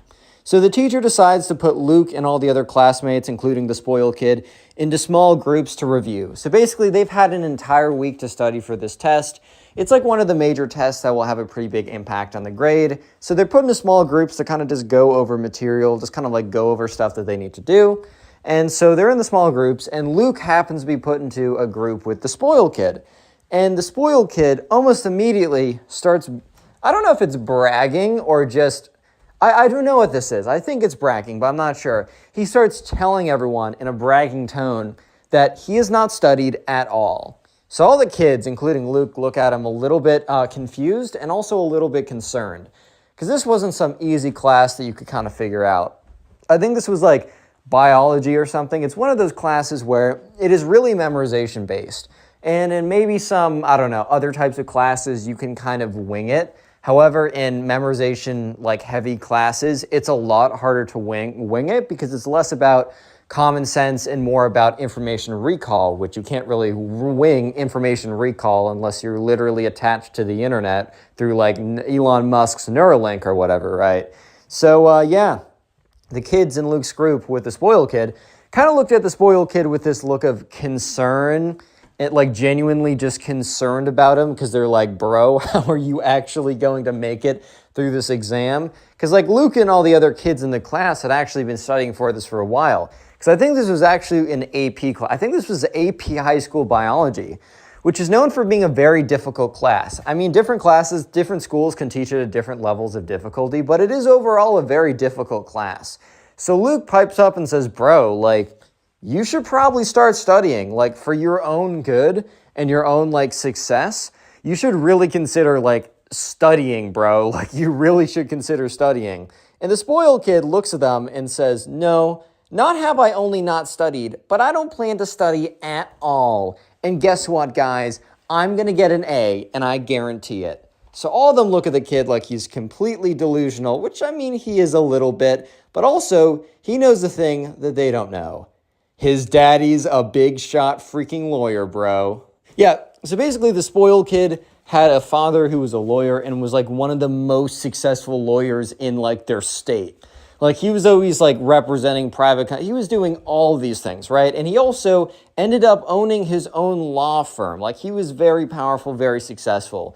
And here's the thing, they're children of successful people, and sometimes they turn out to be, you know, really great driven individuals who are humble and grounded, and they just happen to have more resources at their disposal. So sometimes they use that just to, you know, to elevate themselves and to be able to do even more. However, other kids sometimes will let the kind of like the resources and power that, you know, their parents and family have go to their heads as if they were the ones who rightfully earned it, right? As if they didn't just luckily spawn into existence into the right family, dude. Yeah, so this sort of entitlement definitely followed around Luke. And unfortunately, the spoiled kid. And unfortunately, the spoiled kid's parents completely encouraged this type of behavior. They would, you know, whenever the spoiled kid would have a tantrum, they would basically back him up. So because of that, he was super inflated, like inflated ego, inflated confidence, inflated just like everything like that. So the spoiled kid was basically bragging about how the fact that he hasn't studied and he doesn't need to study. The thing is though, Luke and everyone else in the group with the spoiled kid, they don't realize that the spoiled kid is going to pull the daddy is a lawyer card. They just think that this kid's going to frickin' fail. So they keep trying to tell him, dude, like this is really hard. Like we've been studying for even more than a week. Like we've been preparing for this even before we knew that we had a test. Because they were told about that they were going to have a test in a week, but it was kind of clear what the material was going to be on, or what the test was going to have on it, because it followed this very sequential order of everything, right? So a lot of them, including Luke, had actually just been reviewing after every single class, because not only this, they wanted to do well on the AP test too, and so it makes a lot of sense to review as you go along, not even just for tests. It'll make studying for the AP a lot easier. Have you guys ever taken an AP class in high school? If you have, let me know down below. I took a few, but anyways, right, so Luke is looking at this kid in this kind of like feeling of like, oh geez, bro's actually gloating about failing. Yeah, so little did he know that the spoiled kid had a trick up his sleeve. So anyways, after the spoiled kid brags about not studying and not planning on studying, but thinking that he was going to do super well, everyone in the group just assumed that, okay, we tried to warn this kid that this is a hard exam. He's not heeding our warning, so like at the end of the day, what can we actually do? Like, what can we actually do about it? The answer is probably nothing. So they decide that they're going to go ahead and continue on doing what they're supposed to be doing in the first place, which is studying for the big exam. So yeah, sure enough, they study for the rest of the period, and the spoiled kid just completely goes on his phone, not even paying attention. So in other stories, like the schools have been stricter about going on your phone. However, this school, it's kind of less enforced. There is a rule against blatantly going on your phone in class, or at least teachers are given the ability to enforce the rule really strictly. However, this teacher really did kind of abide by the, if you want to learn, you'll learn. If you want to like goof off or whatever, you can goof off. Especially since this is an AP test, it's like the teacher probably is thinking, if you don't want to study for the AP test that you're paying for and need for college, I mean, go for it. Like, if you want to do all the studying on your own or like not pay attention to my class, like I'm not going to like force you to. So the spoiled kid was literally just on his phone the entire time while everyone else was preparing for the exam. So finally, the next day, Friday, comes in and it is the first exam. It's really difficult, or at least that's what Tom says. And even the people who put in a lot of effort, including himself, and studied, they did pretty tough. Like, it was really hard. And by, like, the average was like a B-, which a B- is not a bad grade, but it's definitely like, I'd say average grades for a lot of things are like B's, high B's, not really A's, not really C's, unless you're in like a college physics class or something. Hey guys, the average is at 24%. Congratulations, you all did amazing. It's not like that. This is still high school. However, let me just say that the spoiled kid was the very lowest score. So basically, the teacher goes on the board before handing out the tests and says, all right, guys, so before I hand back the tests, I kind of just want to show you how this like scatters out. I know some teachers who do this, and it's always kind of interesting, but also a little humiliating if you learn that you actually did the worst.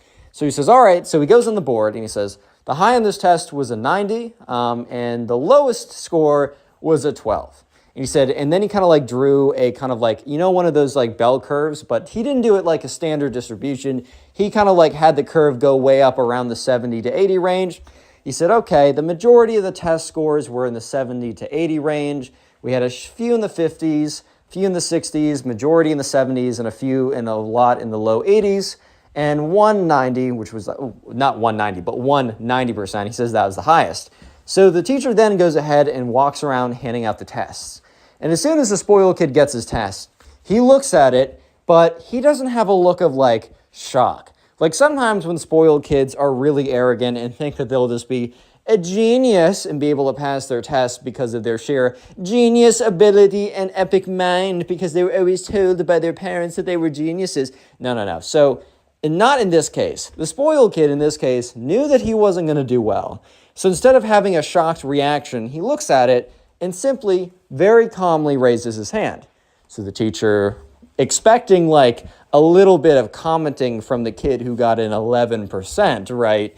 But didn't really expect the commentary to come as a class question. The teacher kind of expected the spoiled kid to ask to meet with him after class or during a free period, and they'd go over the test together and how the spoiled kid can salvage his grade in this class.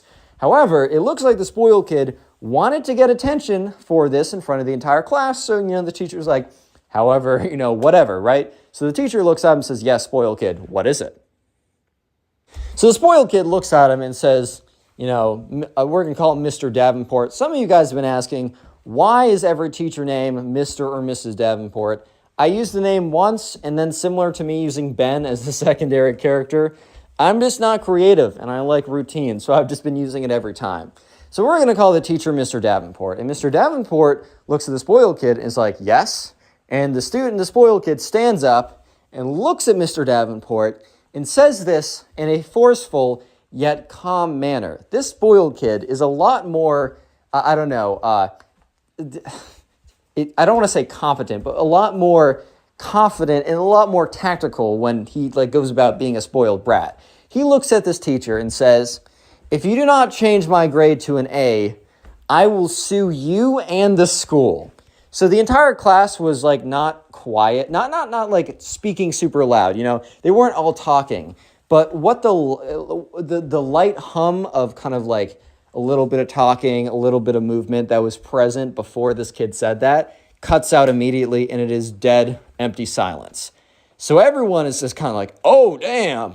Did this kid actually just say that, bro?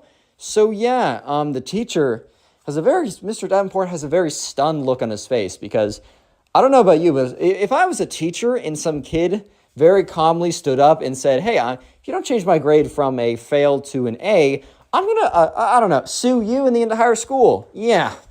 So the teacher kind of like laughs a little bit because genuinely, how do you react in a situation like this? And is just like, come again? So the spoiled kid looks at him and says, yeah, I think you heard me the first time, but if you don't change my grade from an 11% to a 90%, basically from a fail to an A, I'm not only going to sue you, but I'm going to sue the entire school. And this school will come crumbling down. So at this point, this is when the subscriber, Luke, realized that the spoiled kid did have no intention of studying, but he didn't have any intention on doing well in the test from like the first time around. The spoiled kid had no intention of studying because he was going to basically threaten his way to an A. Look, there's a lot of strategies of doing well in high school. I do not suggest this one, guys. I mean, I don't know how many of you guys could pull this off. I know I certainly couldn't, but I really don't suggest this. Yeah, so sure enough, Luke and everyone else in the class, they're just like, oh my God, like what did this kid just say? And, you know, the teacher's looking at the spoiled kid, and the teacher, like kind of like the smirk, laugh, smile the teacher had on his face, that wasn't really because he thought it was funny, but just because he was completely taken off guard, slowly dissipates as he realizes that the spoiled kid did just say what he thought he said, and also said it with completely seriously. So the teacher kind of makes his tone serious as well and says, you know, I will not take such threats in my class. Like, you're going to sit down and nothing's about your grade is going to change. Like, you didn't put in the work, you performed poorly, and because of that, you threatened to sue me. Like, that's insulting. Like, just sit down. I'm not hearing anything else from you for the rest of class. So the class is like super silent as this kid sits down, as this is pretty crazy. Like, this is like, whoa, because this teacher was pretty chill. I mean, I don't know. He wasn't like, I'm going to be your best friend, but you kind of don't want your teacher to be your best friend. You don't want them to be so ridiculously out of touch that they like, I don't know, like that they can't actually like relate, or they make things really hard not realizing because they're just so out of touch. But you also don't want your teacher to be your best friend. Because, you know, they're supposed to have a figure of authority over you. They're supposed to be your teacher, not your friend. However, while this guy was very chill, they've never seen him lash out at anyone. So it was pretty uncomfortable for them to see this, even though everyone agreed this was a totally justified response. Because I don't know about you, but if I was a teacher and some kid threatened to sue me, I don't think I would just be like, oh, okay, that's fine. That's a totally normal thing that normal people say. I think I would recognize how insane of a thing that was said just was. Like, I think I would, I don't know. I think I'd be upset as well. I don't know if you guys agree or disagree. You can let me know in the comments if you'd like. So here's the thing. Luke and everyone else in the class kind of assumed that the spoiled kid was pulling a massive bluff. They kind of assumed that the spoiled kid did not actually believe that he was going to be able to sue the school or that anything like that, or even try. So some people, not Luke, but Luke learned a little bit later on, but other people knew that the spoiled kid came from a really powerful lawyer-type family that owned a law firm, and his dad was specifically one of the top lawyers, whatever, in the state. But at the same time, they were just like, no way that his dad is actually going to go along with it. Like, even if the spoiled kid, right? The spoiled kid might say, I'm going to sue you. But at the end of the day, the spoiled kid is not going to sue the teacher nor the school. It would really be the parents who own the law firm, or sue them individually. Who even knows, right? And no one in the class thought that the parents would actually stoop that low. However, this is where they were wrong. Because, let's just say that the spoiled kid threatening to sue was not the most ridiculous thing. Sue. Sue is the secret word of the day. So if you made it this far into the video, comment Sue, which is S-U-E, down below in the comment section. I'd love to see how many people made it this far into the video. And while you're down in the comment section, make sure to check the pinned comment. In the pinned comment is a link to my Spotify account. in which I have all these story times uploaded on Spotify. So if you want to just listen to them as a podcast and help me out as well, go ahead and do that. And also in the pinned comment, final thing is there are 2 channels, one which I post meme kind of type videos, and the other one are story times, but they're specifically Reddit story time videos. If you can, go ahead and subscribe to both those channels and perhaps watch those videos. It would help them out a lot as they're a lot smaller, and your viewership goes a long, long way, especially whenever you're trying to start a new channel. So anyways, let's get back into it. So sure enough, basically what happens is the spoiled kid, his family gets in contact with the school. Yeah, so basically his family gets in contact with the school, and they, I don't know exactly how they do it. I don't know exactly what they say. There's no way that they actually say, hey, like my son failed an exam because he's an idiot, but because we have money, we're going to threaten to sue you unless you change it back. They basically said probably something along the lines of some kind of BS like, emotional damage, unfair, something, a bunch of other stuff, legal jargon, basically saying that we're going to drag you through the mud because we have the money and resources too, but we'll totally let this go if you make things right with our son. Correct his emotional damage by forcing an A in the class, right? So the thing is, the teacher, this is literally the worst news ever, and it is delivered to the teacher in the worst way possible. So the next day in class, everyone's sitting there, spoiled kid is sitting there, spoiled kid's pretty confident, even though at this point, I don't think he even knows that he is going to win this. Yeah, guys, the spoiled kid actually wins for once, which is terrible, I know. And so the teacher is midway through teaching something about biology. I'm not sure what he's teaching. I took biology such a long time ago, man. I think it was a good class. But anyways, one of the faculty/staff members walk into the room. They say, hey, Mr. Davenport, can I just talk to you for a second? And Mr. Davenport's like, okay. Mr. Davenport walks outside, has a conversation. So the thing is, the subscriber Luke doesn't 100% sure know that this was a conversation exactly when Mr. Davenport learned the truth. Or not the truth, but what he had to do. But either way, he eventually learns. However, when Mr. Davenport walks back into the classroom, he is very clearly a little bit shaken up and also quite a bit angry/upset. Because either he was just told, or I don't know, maybe he was informed that he really had to. He thought it was a joke. That basically, he had to change the spoiled kid's grade from an 11% to a 100%. From a fail to an A plus or an A, however you want to go about it. Simply because the school genuinely just saw that this family would drag them through the mud and burn them through all their resources for a case that wouldn't even amount to anything. And the only thing they had to do was basically change this kid's grade back. Yeah, it's pretty messed up, I'm not going to lie. And the teacher, Mr. Davenport, also thought it was pretty messed up. Yeah, so Mr. Davenport was just super weird for the rest of the day, probably because he learned that he needed to basically give someone a fake grade, something that they didn't earn after threatening, which is after doing something insane, basically awarding their worst behavior ever and also giving someone a grade that they didn't deserve, all because the school was scared of this family, right? So the next day in class, the spoiled kid walked in 15 minutes late, and Mr. Davenport, while being pretty chill, was not a fan of, not showing up on time. He didn't care if you were a minute late. I mean, maybe if you're 3 minutes late every single day, no matter what, he'd be like, dude, just leave, walk a little faster, maybe don't take the same. I don't know. He would figure it out, or if there's a genuine reason, I don't think he would care. But he didn't like kids when they were late, right? He'd always give them a hard time. So the spoiled kid shows up 15 minutes late. And the reason why the spoiled kid showed up so late was not because, I don't know, he got out of class late or even because a genuine reason. The reason was because the spoiled kid learned from his parents that the school had instructed Mr. Davenport to change his 11% to 100% and that he was going to have to go through with it. So at this point, the spoiled kid basically learns that he won and that Mr. Davenport will be forced to do whatever he says, practically. So the spoiled kid walks in 15 minutes late. Mr. Davenport turns to him and says, "Why are you 15 minutes late?"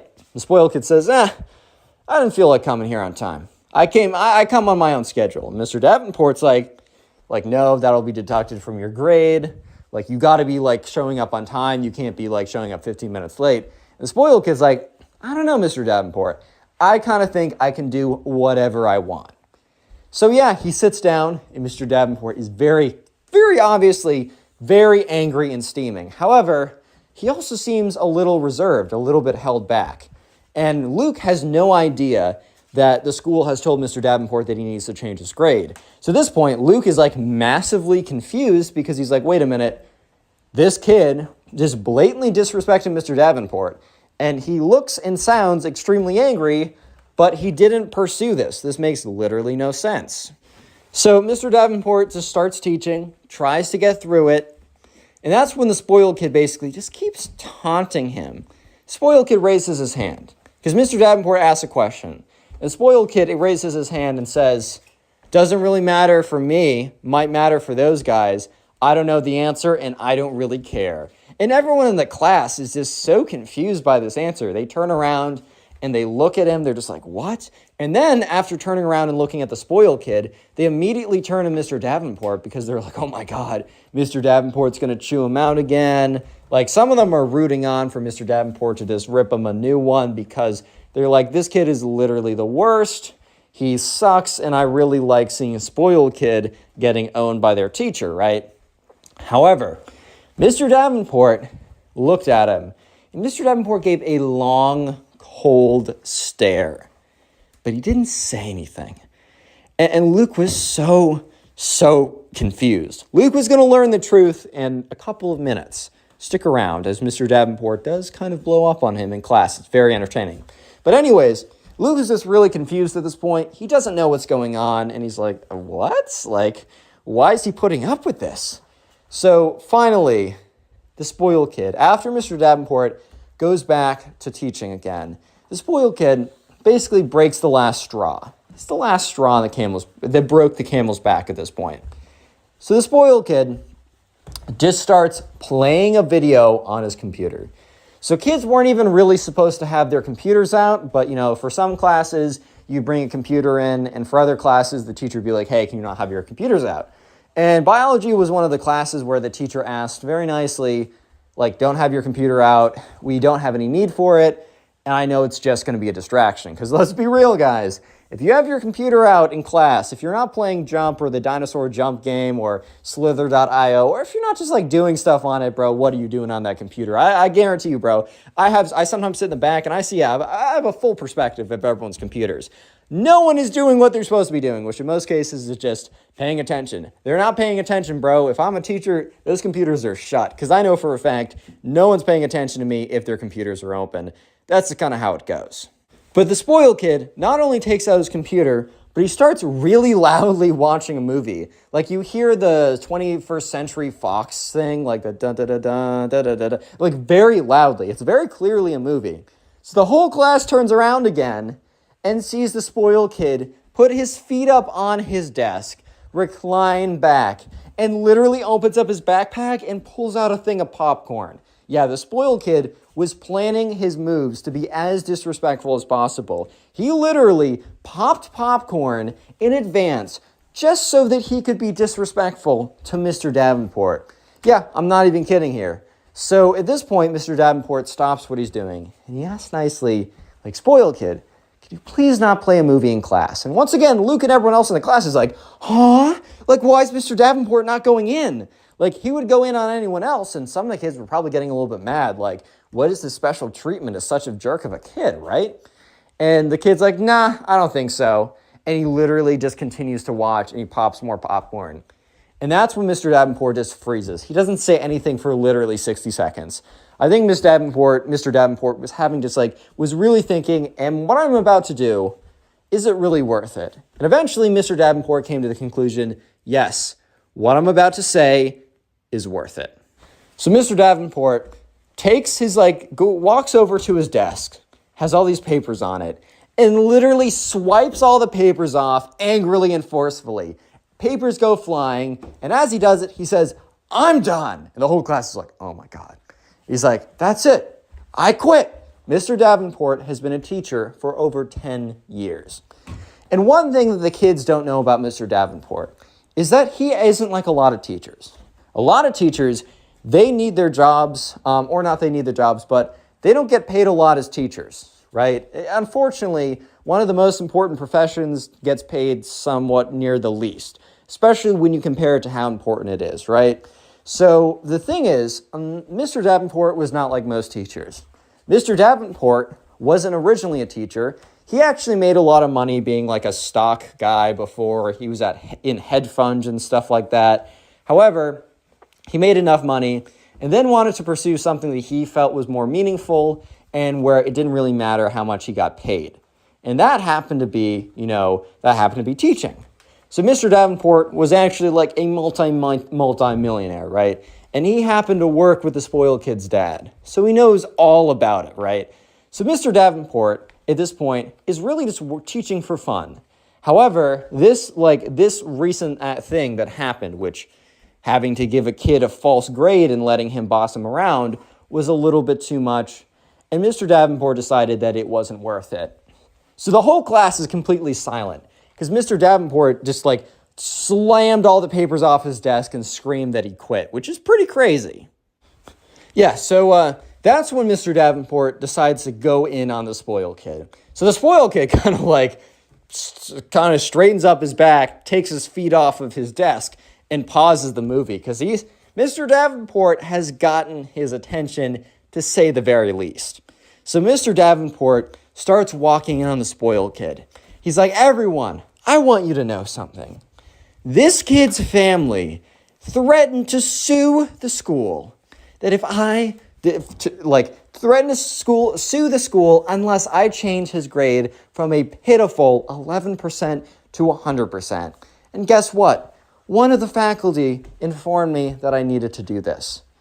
And so everyone's like, oh my God. So everyone starts freaking out. They're like, oh my God, right? And the spoiled kid has a little sense of arrogance and smirk or whatever. And that's when the teacher goes in, Mr. Davenport's like, spoiled kid, you're so confident. You're so full of yourself. It's like, do you really believe that you've done anything? And the spoiled kid is like, my family, ... whatever. But Mr. Davenport catches him off. He says, yeah, your family, not you. You've done nothing. You've achieved nothing. And everything in your life is not because of you. You've contributed nothing. You're a little leech who's digged his little fangs into the side of our society and sucked it dry. And the spoiled kid was like, whoa. Because the spoiled kid had never been spoken to like that before. And the spoiled kid's like, I don't think who you're messing with. And the teacher screams back at him, because remember, this teacher used to be a super successful, hedge fund millionaire, whatever, and he's kept his identity pretty low key. However, he's also still kept up in the world. The teacher screams back at him, I don't know who you think you're messing with. Spoiled kid did not know this, right? So the teacher goes on to say, class, I'm sorry. I cannot do this anymore. As much as, I love teaching, the school is corrupt if they'd let something like this happen. The school is corrupt, the system is corrupt, and from this day on, I quit. And the teacher begins to pack up his stuff. And the spoiled kid has a little bit of a smile on his face, because the spoiled kid believes that he's won. And that's when the teacher says, oh, spoiled kid, I got to let you know something. Just so you know, you didn't get away with this. You didn't get away with this. And the spoiled kid kind of speaks up spoiled kid's a little shaken up at this point, because this is a crazy turn of events, right? But the spoiled kid speaks up a little shakenly, but a little bit more confidently than he would have been a minute ago. He's like, how did I not win this? I got my A and you quit. And the teacher's like, spoiled kid, do you think I've been a teacher for my entire life? And the spoiled kid's like, yeah. And he's like, no, there's some things you don't know about me. I never had to be a teacher in the first place. In fact, and he's like, you know what? Might as well let it all go. I'm no longer a teacher after this point, so it doesn't matter. I, in fact, am a multi-millionaire. I used to live a completely different life, and I left it all and I left my job behind to pursue teaching. I haven't needed to teach a single day, but I came in every single day to do so. And he looks at the spoiled kid, and he's like, you know what also? You know what happened when I worked in the world of finance and business? I met a lot of people, because we consulted with a lot of really big organizations. And some of these big organizations were schools. In fact, I've met with almost every board of a pension fund of every major college in the United States. And at this point, the spoiled kid's like, uh-oh. And the teacher's like, I just want to let you know something. I will individually reach out to them and let each and every one of the colleges know who you are, what you stand for, and what you've done. And I guarantee you, doesn't matter what SAT score your parents pay for. It doesn't matter what extracurriculars that you make up. It doesn't matter what other fake grades you get from bullying other teachers. You will not get into any of those schools. And for once in your life, you will get into a school, you will get something that you actually deserve, my friend. And with that, the class is dead silent right now, because this is like the most mic droppiest mic drop of all freaking time. And so he walks back, the teacher walks back, closes up his suitcase, clicks it, walks out the door. The kids are literally silent for the last 10 minutes of class. How's it going, everyone? Today we have a story time of probably one of the most spoiled kids on planet Earth. You guys probably know that kid who's pretty spoiled or entitled, but take that kid, imagine him, and make him twice as worse, and that is the spoiled kid we have today. So subscribe if you're new, and let's just jump right into it. So we're going to call the subscriber James, who submitted this story. So anyways, James was on a class trip, and in this class trip, they were going to a kind of like a museum type thing. It was something that they would do every single year, or at least the fourth grade would do every single year. So James and his classmates were pretty excited for this, as it was a pretty big deal. So yeah, anyways, they get onto the bus, and you already had like assigned seats just so that everyone would be organized or whatever. Because whenever you have like a really long like trek out or whatever, like it's going to be a lot of cases where the school just wants to be as organized as possible so that they don't, lose anyone. And because of this, you not only had assigned seats, but you also had an assigned buddy that you had to spend the entire time with. And because they wanted everyone to be with their buddies or whatever, just to keep people together.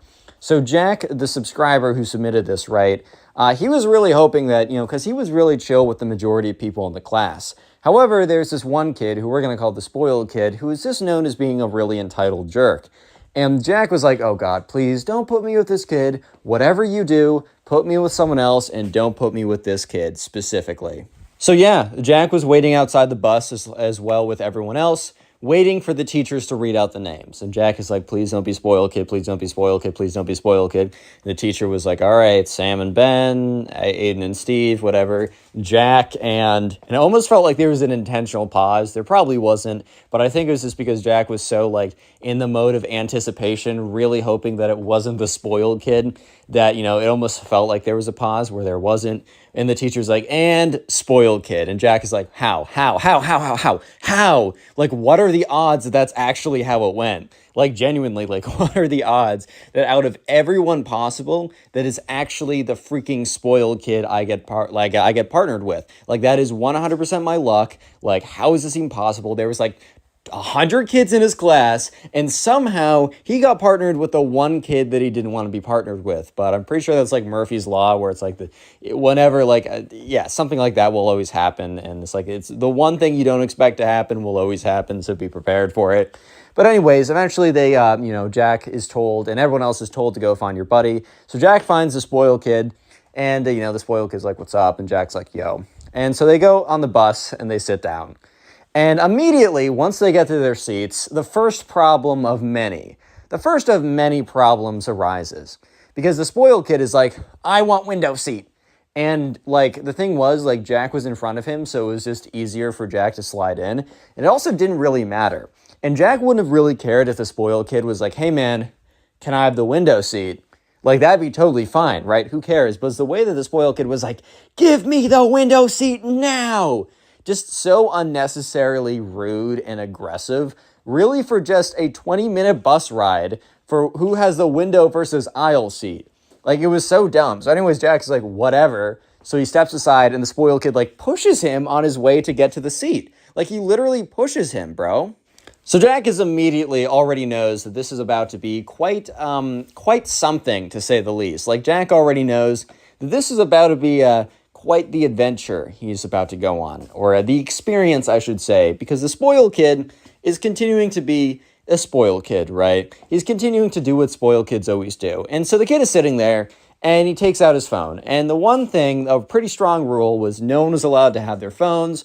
No one was even allowed to really have their phones on them. They had to be zipped away in their backpacks. And you could like turn it on so you could hear if you were getting a phone call, because like, I don't know, maybe your parents need to contact you, maybe there's an emergency. But really what should happen is the parents contact the school that contacts the teacher that contacts you. But whatever, right? So the spoiled kid was on his phone playing some video game or something. And, that's when he gets bored of the video game, and Jack is like talking to some of the people, right? Some of the classmates. Because when you have the aisle seat on the bus, it's a lot easier. I don't know if you guys experienced this, but whenever I got the window seat, it was very difficult to talk to people because you'd either have to turn around, which is uncomfortable, and talk to the person behind you, or you talk to the person in front of you, but they would have to turn around, and most of the time you don't want to do that.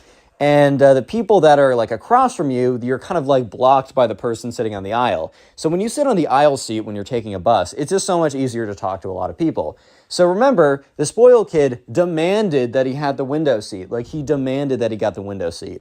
And so Jack was like, whatever, and he sat down the aisle seat. And Jack was like having a good time talking with people. And the spoiled kid like punches him in the arm. Doesn't like full-blown like smack him in the arm, but kind of punches him in the arm to get his attention, which just like hurt a little bit and seemed super unnecessary. Like, could you literally not tap me, bro? Like, were you not like physically capable of just tapping my arm instead? So sure enough, Jack, it like turns around, he's like, yes. And the spoiled kid's like, give me the aisle seat right now. Stop hogging all the attention. And Jack is like, bro, what?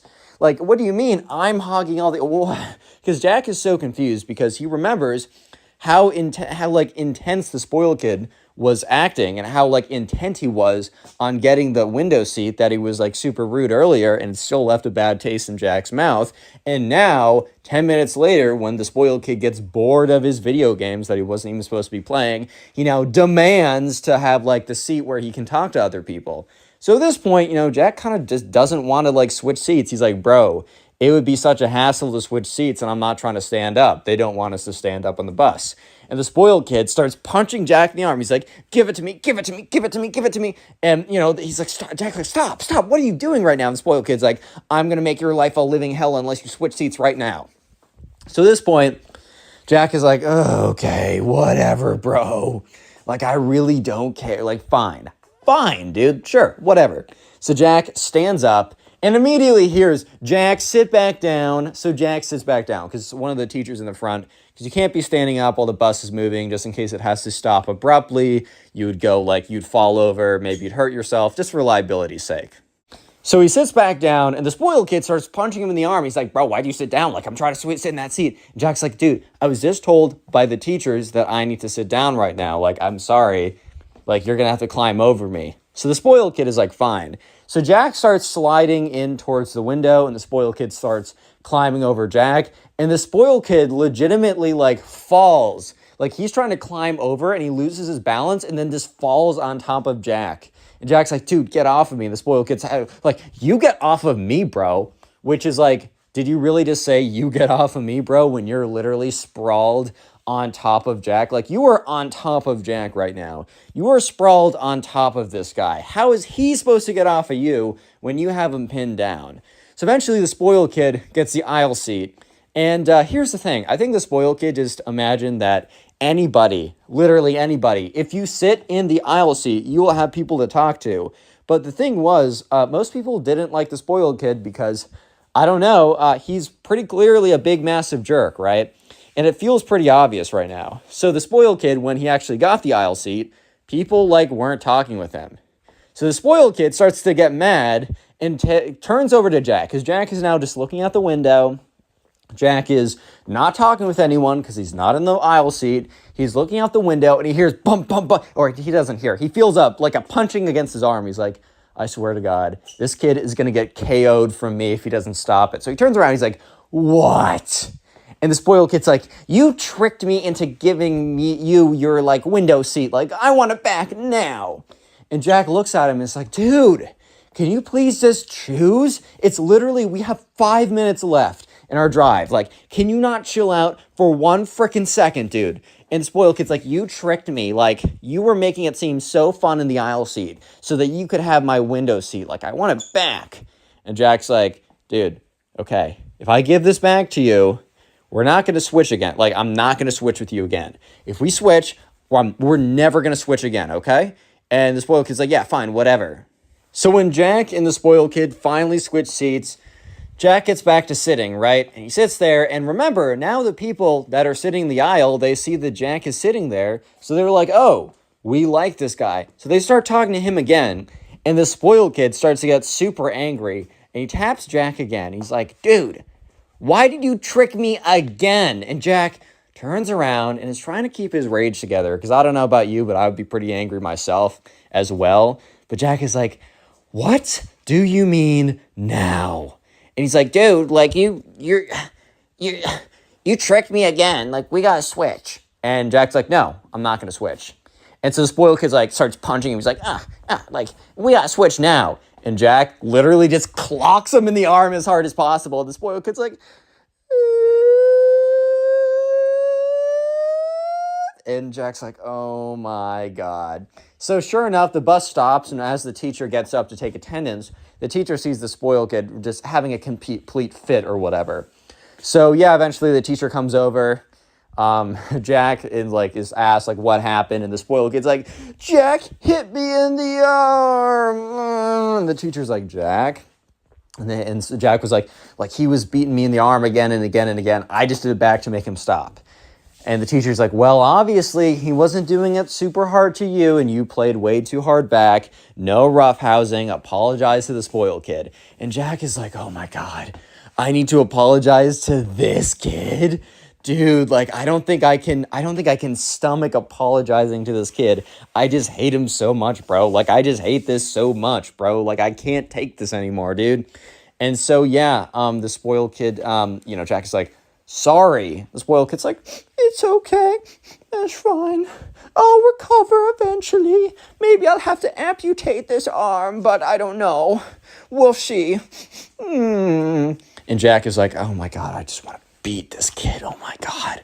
Oh my God. And the teacher's like, all right, well, everyone get with your buddies and go off to the museum or whatever.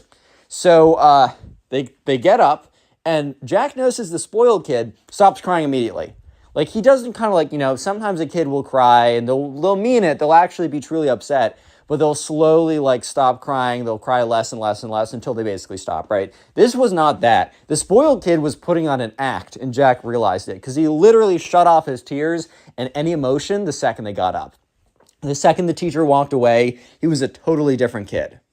Yeah, so tears is the secret word of the day. So if you made it this far into the video, comment tears down below. That'll be the secret word. I want to see how many people made it. And while you're in the comment section, check the pinned comment. There's a link to my Spotify page where you can listen to these stories on Spotify as podcasts. As well, there are 2 links to my 2 other channels that very soon I'll be posting daily on, so please subscribe to them. It will help me out. And if you're listening on Spotify, please rate 5 stars on the main page. And anyways, let's get back to it. So sure enough, the spoiled kid and Jack, they start walking into the museum. And I wasn't told exactly what type of museum this is, so let's just say that I don't know, it's a history museum. That's a pretty common type of museum, because museums are like historical or whatever. Right? Some type of like historical museum, whatever. And this was a pretty popular museum. Like, a lot of people would come to go see it. So when Jack and the spoiled kid were walking in, Jack hears the spoiled kid go, oh my God. And Jack's like, what? And he turns around, and the spoiled kid looks like he just saw a freaking ghost. So Jack is actually kind of curious. He's like, dude, like, what is it? He's like, look at all those people. What? Look at all the diseases they must have. And he like points at them, and Jack's like, what are you talking about? He's like, the lower classes, they're everywhere. And Jack's like, wait, what? He's like, yes, the lower incomes, they're all around me. I might catch their disease and be like them. I can't have that happen. Oh. And Jack's like, dude, shut up. Like, what are you saying? He's like, don't say shut up to me. I'm worried for you too, Jack. Even though you're probably one of the poors anyways. But you might become more like them. And Jack's like, dude, shut up. Oh my God, please. So the spoiled kid was like, Jack, I need you to tell me. You are around the pores all the time, and you are one as well. Will they eat me if they see me? And Jack's like, dude, shut up. What are you even saying right now, bro? Huh? And he's like, the pores, I think they want to eat me and take all my stuff. And Jack's like, dude, shut up. And he just like grabs the spoiled kid and drags it, man. The spoiled kid's like, no, Jack, no, you're betraying me. No. And eventually they get in. I think the spoiled kid realized that the quote unquote pores are not going to eat him. And he's like, oh, I'm safe for now. They must think I'm one of them. Oh, gross. And Jack's like, dude, shut up. Oh my God. Yeah, so Jack kind of realized that being with the spoiled kid was going to suck, but like he didn't realize it was going to be this bad. Like he knew it was going to be bad, but he's like, he didn't expect it to be this bad. Like this is a whole new level of terrible. Like this is a whole new level of, oh my God, like damn, bro. Like it gets this bad? Yeah, so anyways, they're walking around the museum or whatever, and the spoiled kid starts touching something. And in the museum, you're not really allowed to touch stuff. At least in a lot of cases, there'll be signs being like, hey, can you please not touch the whatever exhibit? Like, you're just not supposed to. And the spoiled kid is just freaking full-on gripping this thing, right? He's just, like, feeling it or whatever. God, don't take this out of context. He's just, like, let's say it's a rock. Let's say it's a historical rock or something. He's just, like, feeling this historical rock or whatever, gripping the historical rock. I'm going to shut up. And anyway, so one of the people who work at the museum comes over, is like, hey, buddy, can you not touch it? And the spoiled kid is like, what do you mean I can't touch it? Like, I get that, like, the masses can't touch it. And he's like, but I'm VIP. And the guy working in the museum is like, sorry, no one can touch it. Like, I can't really touch it either. Like, I'm not supposed to. I'm just supposed to tell people that they shouldn't be touching it, right? And the spoiled kid's like, no, I don't think you understand. I'm actually VIP. And the guy's like, no, I don't think you understand. Like, first of all, there is no VIP here. He's like, no, you don't understand, bro. I'm VIP. I'm VIP. I'm a spoiled kid. I'm the best.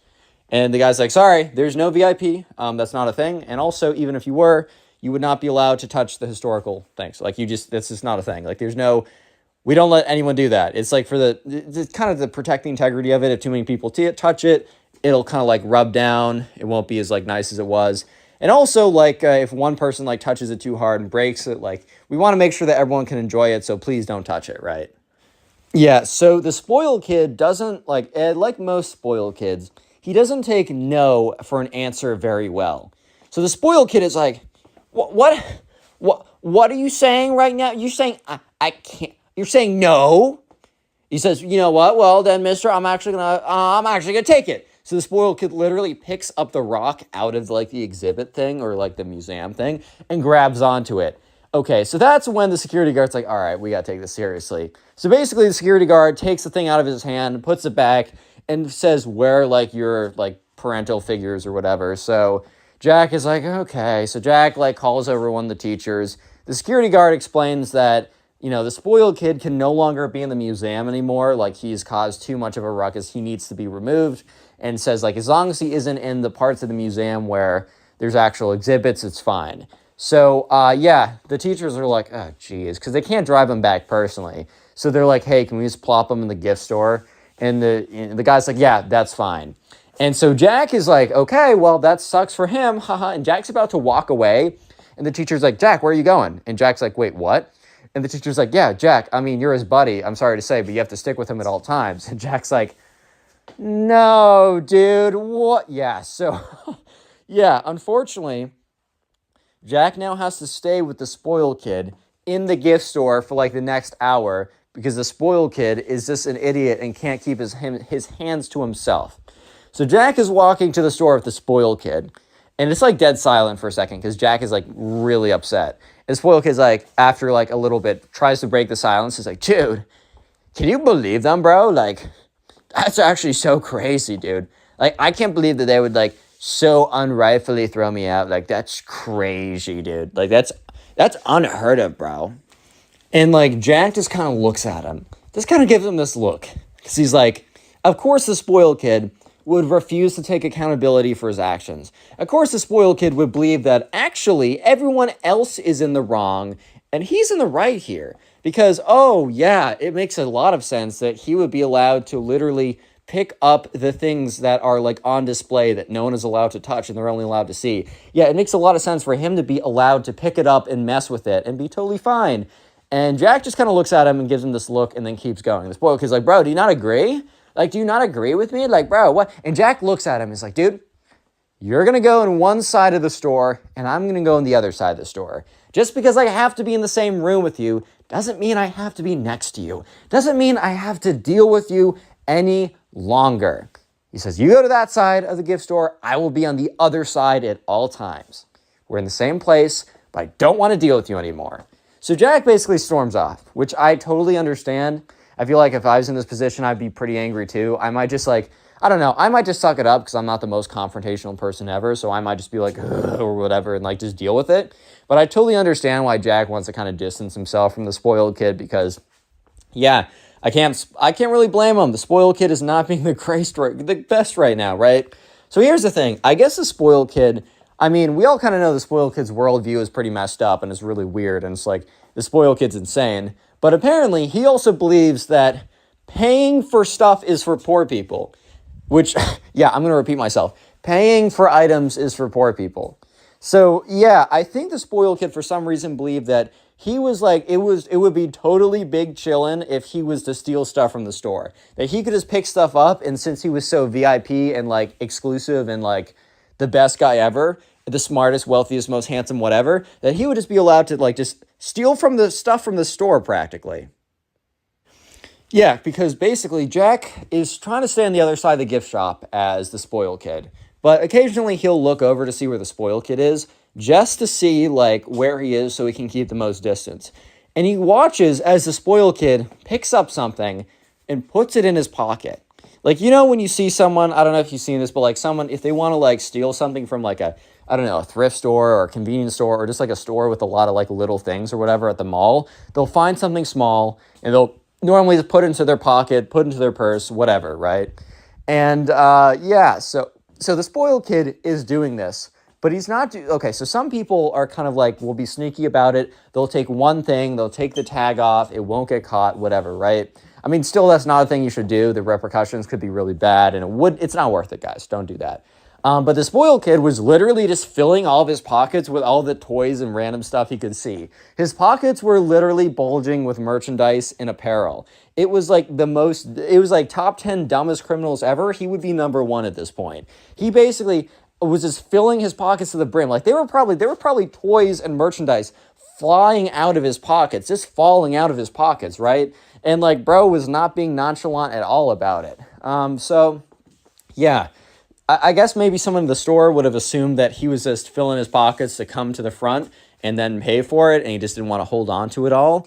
But eventually, like 30 minutes later, the teachers come by and be like, all right, like we're going, like Jack, where's the spoiled kid? And Jack's like, oh, I don't know. And he's like, I thought he was in the store. And so sure enough, they look around and they watch as the spoiled kid is walking out of the store, pockets full of stuff, and you hear beep, beep, beep, beep, beep, beep, beep. Yeah, he sets off the detector, and these two security guards walk over, and they're like, son, do you have any unpaid merchandise? And the spoiled kid's like, I don't. And then, like, all this crap falls out of his pants. Yeah, so basically the spoiled kid starts to get taken away by these security guards. So the teacher runs over there and is like, stop. And they're like, is this your son? And they're like, no, this is my student. I thought I'd just leave him in here because he was banned from somewhere else. Like, I'm sorry. Like, what can I do to, like, bring him home? And they're like, well, we don't really care. Like, we were just going to, like, hold him somewhere till we found his parents anyways. They're like, all right, like, can you empty your pockets? And the spoiled kid, and they, like, the teacher goes through and makes sure he empties his pockets correctly. But his pockets are emptied out or whatever. And that's when, like, the security guard's like, all right, well, he can't really come back here, at least on a school trip, on your supervision. Let his mom know about this. Like, that's really what we were just going to do. Like, this kid's obviously a kid. We're not going to, like, actually, like, I don't know, enforce the full extent of the law on him. We just want to make sure this isn't a pattern that consists into his teen and or early adulthood when it can actually affect him. And so the teacher's like, yes, of course. I'm so sorry. So they're walking out, and the teacher angrily is like yelling at the spoiled kid, like, what are you thinking? First, you try and like destroy something in the museum, and then you try and rob the museum. The spoiled kid literally has a blank face. Like, the spoiled kid legit doesn't care, which is pretty crazy. But then the teacher says one of the most insane things ever, and I don't think Jack has been more mad in his life. The teacher turns to Jack and is like, how could you let this happen? And Jack's like, what? Today, we have a story time of a spoiled kid who literally gets so angry that he doesn't get what he wants, that he goes on an unhinged rampage and actually says that his dad could buy the subscriber. Yeah, that's a little sus, bro. So stand back, or not stand back, sit back, relax, subscribe if you're new, and let's jump right into it. So we're going to call the subscriber who submitted today's story Brett. So anyways, Brett and the spoiled kid. There's also a kid in his class who we're just going to call the spoiled kid. And the spoiled kid was a very standard, typical spoiled kid. He was the type of kid who literally got anything he ever wanted. If he wanted something, he would ask and he would receive. So while it's like a good thing to give your kids things that they want sometimes, this kid literally got everything and anything that he ever wanted. So he kind of had this bit of entitlement in which he believed that he was actually deserved everything ever, and like that he actually did deserve to like receive everything. So when he didn't get something, that just didn't make sense to him. So here's the thing. There's a girl that both Brett and the spoiled kid were both very into. And we're going to call her Caroline, because that's kind of becoming the very standard girl name I've been using. So anyways, Brett had a thing for Caroline. The spoiled kid had a thing for Caroline. However, the spoiled kid was known as being a big jerk. And Brett was actually kind of a, he's a chill guy, was, very talkative. Not very talkative, but like could hold a good conversation. And the spoiled kid and Brett would basically duke it out. And this is how it goes. So anyways, almost everyone knows about this little quote-unquote rivalry they have. Even the girl, even Caroline knows. And she is actually trying to make up her mind. So, at this point, Caroline's in a pretty good position because she's like, well, I got suitors. Like, I got a lot of guys fighting for me right now. And so anyways, she kind of is just like kind of sitting back and seeing what they do. It's pretty clearly that she's leaning towards the Brett over the spoiled kid because the spoiled kid is kind of a jerkwad. But let's just jump into their first interaction. So anyways, they're sitting down at lunch. And Caroline is sitting there with her friends. And basically what happens is, she gets up to go and get more food. So Brett is sitting with his friends, and they're talking about, like, oh, man, like, how's it been going with Caroline, right? And he's like, actually, pretty good. We've been talking a little bit. I got her Snapchat or whatever. And they're like, oh, but, like, you've heard that, like, spoiled kid is trying to go for her, too. It kind of became, like, a thing around the school to talk about, oh, my God, who's going to get Caroline? All that kind of stuff, right? Like, oh, it's going to be so crazy. Who's actually going to get it? And, so sure enough, Brett is he's a little worried, but at the same time, he's not crazy worried because it is the spoiled kid at the end of the day. So, but the thing is though, Brett and his friends are sitting at the table and they watch as the spoiled kid walks up to where Caroline is in line. So they start to realize that, okay, looks like he's up to something. So the spoiled kid walks up to Caroline and he walks up next to her close enough that she can see him and she can see whatever he's doing. So he walks up to Caroline and he goes, oops, and he takes out like his wallet and throws it on the ground. And intentionally, he wanted to make sure that the dollar bills in his wallet would spill everywhere. So like literally like $100 bill floats out of his wallet. Remember, this is a spoiled kid. If he wanted money, he could get money. If he wanted something, he could get something. He could literally get anything. So he kind of feels as if he's a little bit entitled to Caroline, which guys, don't feel entitled to someone, bro. That's crazy. But he's trying to flex right now by having a $100 bill spill out of his wallet. So Brett and his friends notice this, and Brett's like, does he really think that that's going to get her? But Brett in the back of his mind's like, dang, like, what if Caroline actually falls for this, bro? Like, what if she's allured by I don't even know what she'd be allured by, but what if she's allured by something, you know what I mean? And so Brett and his friends are like, dude, like, that's not going to work. So Caroline sees this, and she kind of looks like, I don't know, she's not, like, intrigued by this, bro. Like, I think she's, like, kind of some character, right? So she sees this and she's like, oh, well, this is a really lowbrow move. Like, he's just trying to be like, oh, I have money, so you should like me, bro. But in this spoiled kid is like, oh my God, how did this fall out of my how did this fall out of my hands? I'm so clumsy. Ha ha ha. Like, it's so cringe and lame and weird or whatever.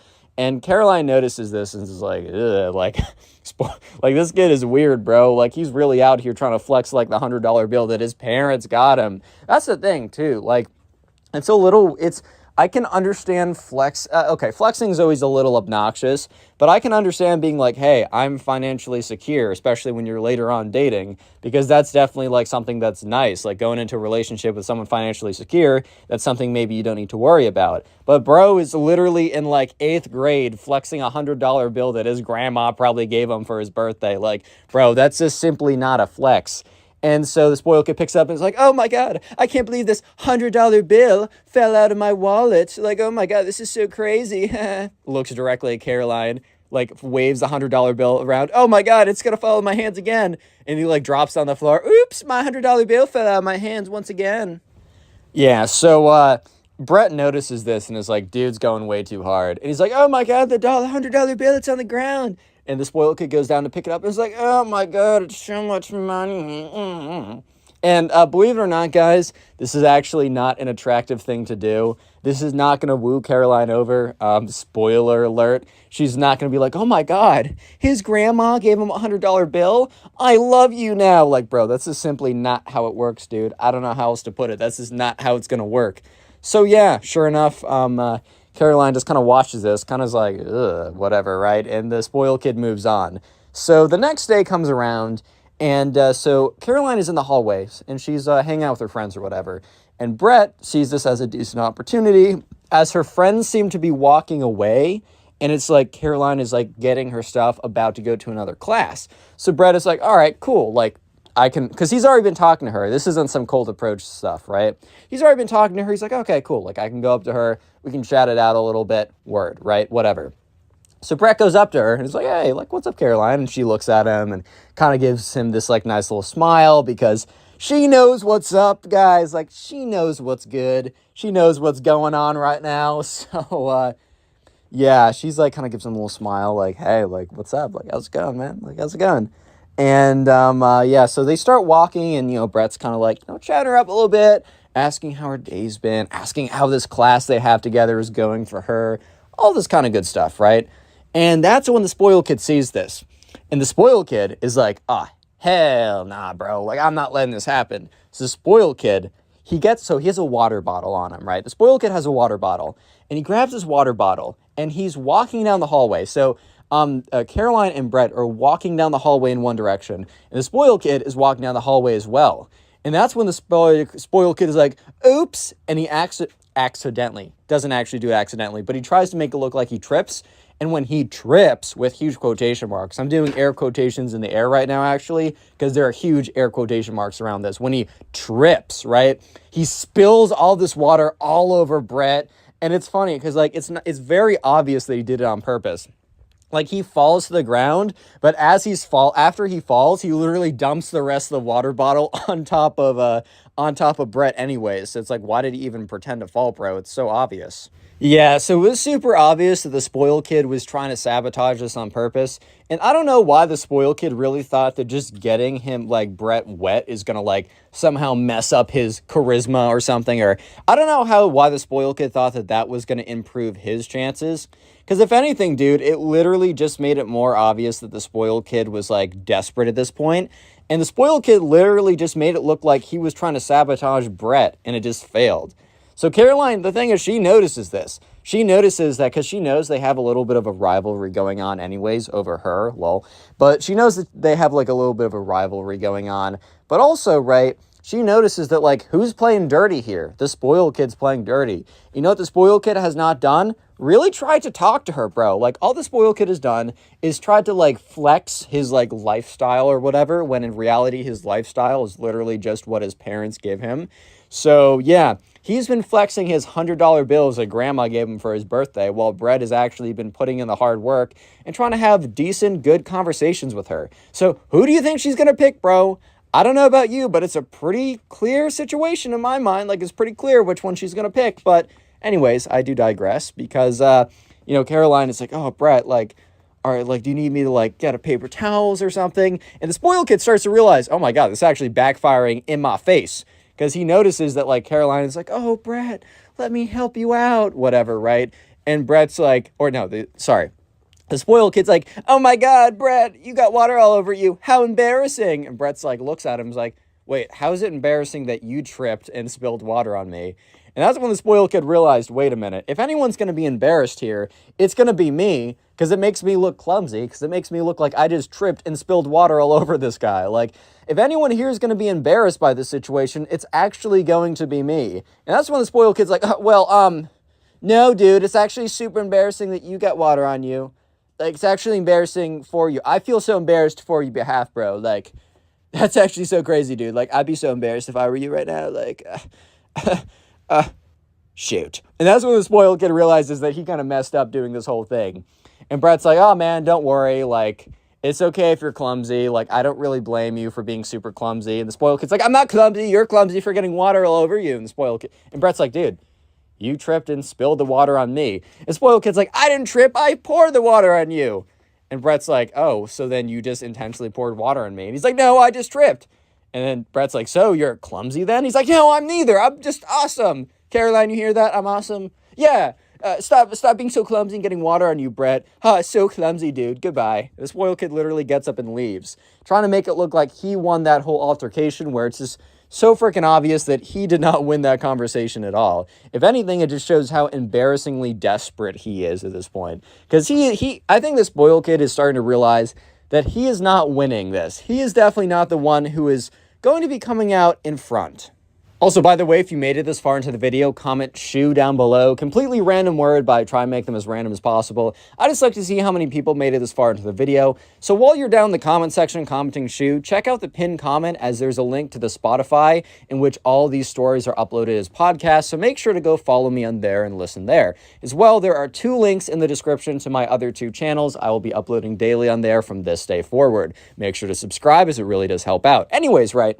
So Brett and the spoiled kid it's starting to become like, people are like spreading the word that Brett is winning. Like, it is becoming like a popular rumor that Brett is absolutely bodying the spoiled kid in the quest for Caroline. That sounds so stupid. In like, basically in this little competition they had. And the spoiled kid is very tapped into what the press is saying. I can't believe I just said what the press is saying. He's very tapped into what everyone else is saying, as it is kind of like one of his best indications. I mean, Brett knows he's doing well because he knows for a fact that he's actually putting in the work and talking to Caroline, and he knows that the spoiled kid is literally just like flexing his grandma's $100 bills and also spilling water on him and looking like a fool. So the spoiled kid basically has one last hurrah. He has one last major kind of like attempt before he has a freaking mental breakdown and calls everyone poor and says that his dad can literally buy Brett, which is just a great thing to say, man. Wow, that is top notch. You sound like a great person if you said that your dad can literally purchase someone. Bro, what the freak? What? Yeah, but anyways, so his last real attempt, the spoiled kid in his mind was like, I need to do something big. I need to do something bold if I'm going to get Caroline's heart, which actually you should probably just start talking to her. Like, that's the one thing that, like, he refused to do, bro. The one thing he refused to do was actually talk to this girl, which is pretty ridiculous in my opinion. He would always be like, oh, well, I just need to flex my Bugatti or whatever. It's like, bro, how about you talk to her, bro? Like, first of all, if you're a kid, everyone knows that, like, the stuff that you have is probably because of your parents, and that's less impressive. Like, it's at least a little bit more impressive if you have, like, I don't know, like, fancy watch or whatever, because it at least seems like you made that money in whatever ways you made it. So there's at least like, okay, well, maybe he went through some struggle or something to get that. But when you're a kid, bro, it's like, all right, cool, your parents are dishing out the bread to you. Like, that's literally not impressive, dude. And also, like, you got to talk to her, bro, but whatever. So the spoiled kid is like, yes, the thing I need to do is a big, extravagant whatever. Like, I need to show my love and admiration. I don't need to talk to her, bro. I don't need to get to know her because she needs to actually, she needs to get to know me, not the other way around. I don't need to get to know her. I know she's fine or whatever, right? She needs to know how extravagant and awesome that I am individually. So yeah. Anyways, the spoiled kid is about to do something absolutely insane. So let's jump ahead to lunch. So Brett is sitting with the boys, and Caroline's sitting at her table with her girlfriends. And Caroline is like looking over, giving Brett glances. They're kind of looking at each other. They're being a little flirty. Love is in the air. Life is good, man. Brett knows that he's about to close in on a W, bro. Brett knows he's about to close in on a win. He knows that, like, he's been putting in the work, he's been putting in the effort, and that his hard work is about to pay off. Basically, the rumor going around is that Caroline has more or less made up her choice and that she wants Brett to ask her out in the next few days. So the spoiled kid, hearing this, thinks that he needs to do something extremely extravagant, which he's about to in the worst possible way. So basically, they're all sitting at lunch, and that's when the spoiled kid... Okay, so basically at lunch, there's a kind of like a podium with a microphone, and what will happen is, like, when lunch is about to end, a teacher will go up there and make some announcements. It's kind of like, because they get the whole school there in the lunchroom. It's just a really easy way to get everyone together and make some announcements. However, the spoiled kid has decided to sabotage this for his own plans, right? And sabotage it he does. So basically what the spoiled kid does is he goes up to the podium, turns on the microphone, is like, hello, everyone, can I please have your attention? Please, I need your attention right now. And, like, first of all, kids are not allowed to go up there. So everyone is like, whoa, what's going on right now? It's like, I need everyone's attention immediately. Like, no question about it. Like, Susie, can you shut up, please? Like, I need your attention. Like, literally calls out some kid in the back. Like, oh, okay. So he's like, okay, guys, I need this message to be super clear. Caroline. And immediately when he says the name Caroline, like, Brett is like, oh, shoot, dude, this kid's about to embarrass himself. Like, at the end of the day, Brett is only benefiting from, like, the spoiled kid looking like an idiot. But at the same time, like, he felt kind of bad, bro. Like, he felt kind of bad. Brett has at least a little bit of a heart. And so the spoiled kid is on the mic being like, Caroline, I want to let you know that I know how into me you are. Which, like, first of all, hey, bro, what are you doing? I love how he opens it with, like, I know how into me you are. Like, dude, what makes you believe that? He's probably saying that, just probably thinking, like, oh, if I tell her, like, she's a sheep. If I tell her something, she'll believe it. So he's like, I know how into me you are, and I just want to let you know that I think you're okay as well. Like, I guess you're fine. So for that reason, I will be giving you the opportunity to go on a date with me this Friday. I know you're going to say yes, but feel free to say yes in front of everyone so they know that I'm the winner and Brett is the loser. Yeah. And it is dead freaking silence for like a good couple seconds. I know you're thinking, oh, it's dead silence for a couple seconds. These were the longest seconds ever. These were minute-long seconds, or at least it felt like these were minute-long seconds. Like, this was insane. So yeah, sure enough, it's just dead silence. And then everyone turns their head. Like, every single person turns their head to look at Caroline.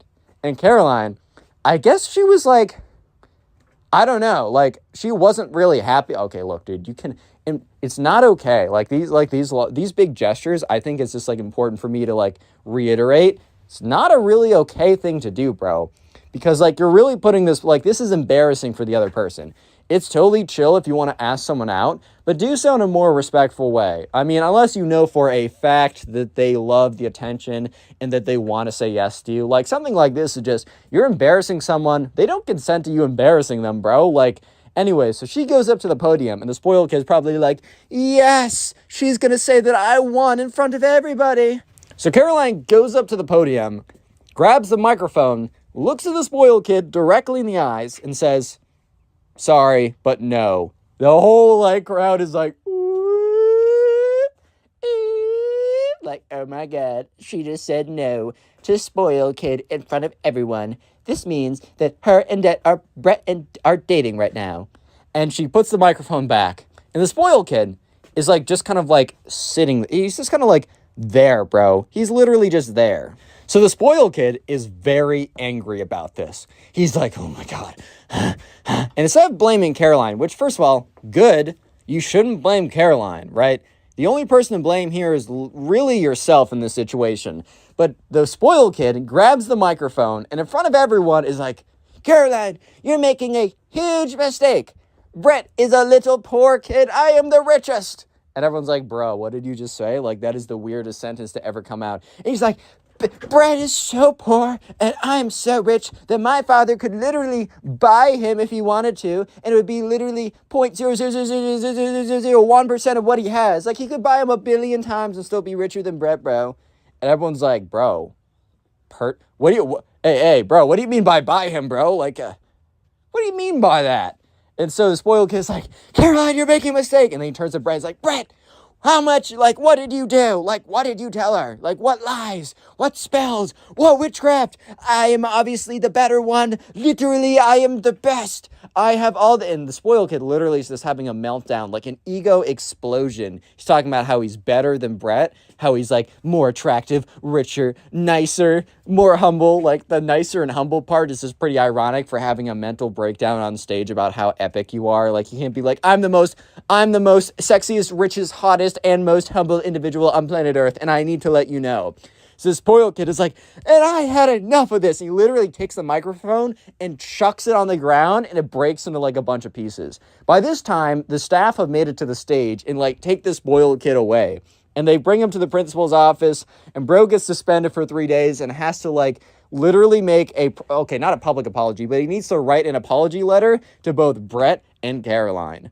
Bro got owned. Today we get a story time of a Gen Z kid who wants attention so badly that they literally fake being disabled and in a wheelchair. Eventually, the Gen Z kid does slip up and gets exposed, and karma is proven once again to actually be real. I know you guys will enjoy this story, so sit back, relax, subscribe if you're new, and let's jump right into it. So we're going to call the subscriber submitted today's story Ryan. So anyways, in Ryan's class, there's this one Gen Z kid who loved attention. The Gen Z kid would always, like, post stuff on TikTok being like, I had a bad day or whatever. And look, it's totally fine to, like, want attention. However, it's definitely both the quantity of times that you ask for it and the way that you go about it.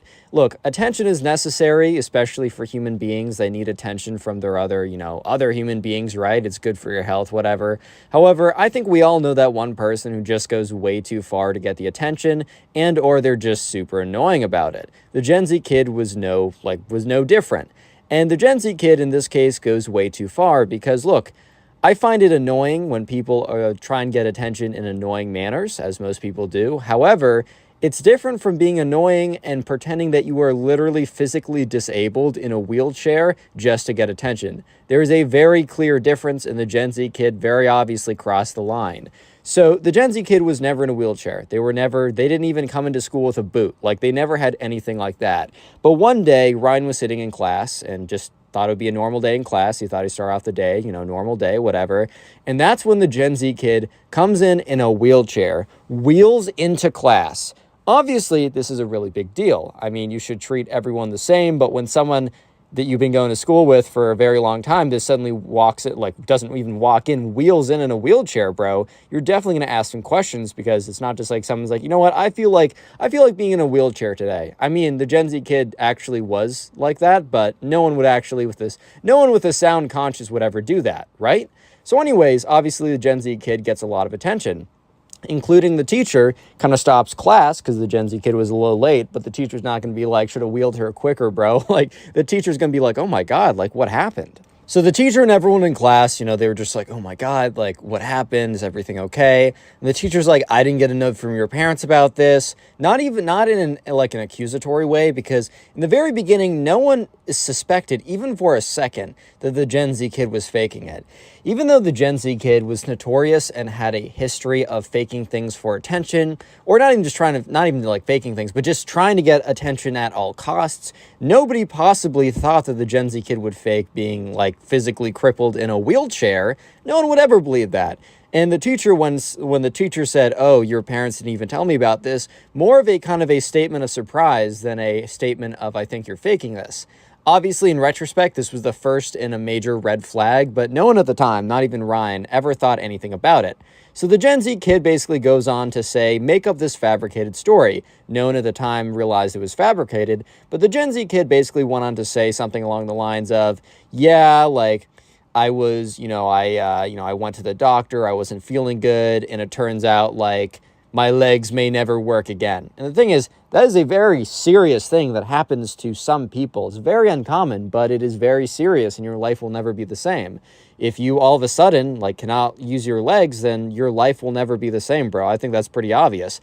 And yeah, using someone else's situation, a tragic situation that they have to go through the trials and tribulations of life, giving you the biggest curveball ever, to your advantage because you want attention, is pretty sickening. But Anyways, and also, first of all, the Gen Z kid could have been like, oh, I broke my leg, I'm going to be in this for months. But the Gen Z kid makes up a story even more crazy. The Gen Z kid, like, literally says that they might be, like, disabled forever, bro. Because the thing is, if the Gen Z kid really just wanted attention, say that you break your leg, you'll have attention for at least a month or something, then you can start walking normally again and no one will ever bat an eye, right? However, you know, the Gen Z kid's like, no, I think I might not be able to, like, ever walk again. And while the Gen Z kid didn't give a lot of specific details about their condition, well, because the condition didn't exist, no one really questioned it. Because why would you go about questioning someone who literally wheels in with a wheelchair? I don't know about you, but probably the first thing that would come out of my mouth would be like, hey, dude, like, if there's anything I can do to help you, let me know. Not, I don't believe it. I think you're faking your your disorder. Like, that is not something that you'll hear coming out of my mouth. And so everyone was very just like, oh my God, like, let me help you. A bunch of kids got up to, like, make way. Every kid basically said, you can take my seat, like, whatever, like, oh, I'll move my desk out of the way, don't even worry about it, blah, blah, blah, all this kind of stuff. Everyone was being as good as they possibly could be to the Gen Z kid, giving the Gen Z kid a copious amount of attention. Little did they know, they were all falling into the Gen Z kid's plot. The plan that was well, not very meticulously, planned out, because as you'll see, the Gen Z kid, got the karma that they deserved because they made a massive mistake and exposed themselves, but that will be happening a little later on, so stick around for a second, it's worth it. But anyways, yeah, for a little while, everyone is just like giving the Gen Z kid the utmost attention, being like, whatever you need, whatever you want, we got you. However, as the days and soon weeks went on, one thing was very clear. The Gen Z kid was definitely using it to their advantage. One thing I will say is that most of the classmates didn't really care about this, because if someone is, genuinely comes in and, with a life-changing disability, then you will accommodate it for them.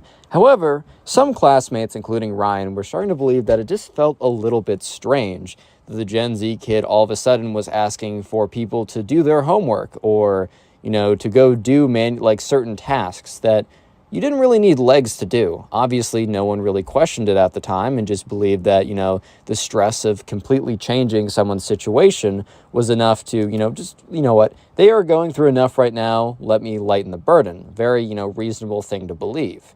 However, this is where things began to, people weren't suspicious, but they were beginning to become almost suspicious a little bit.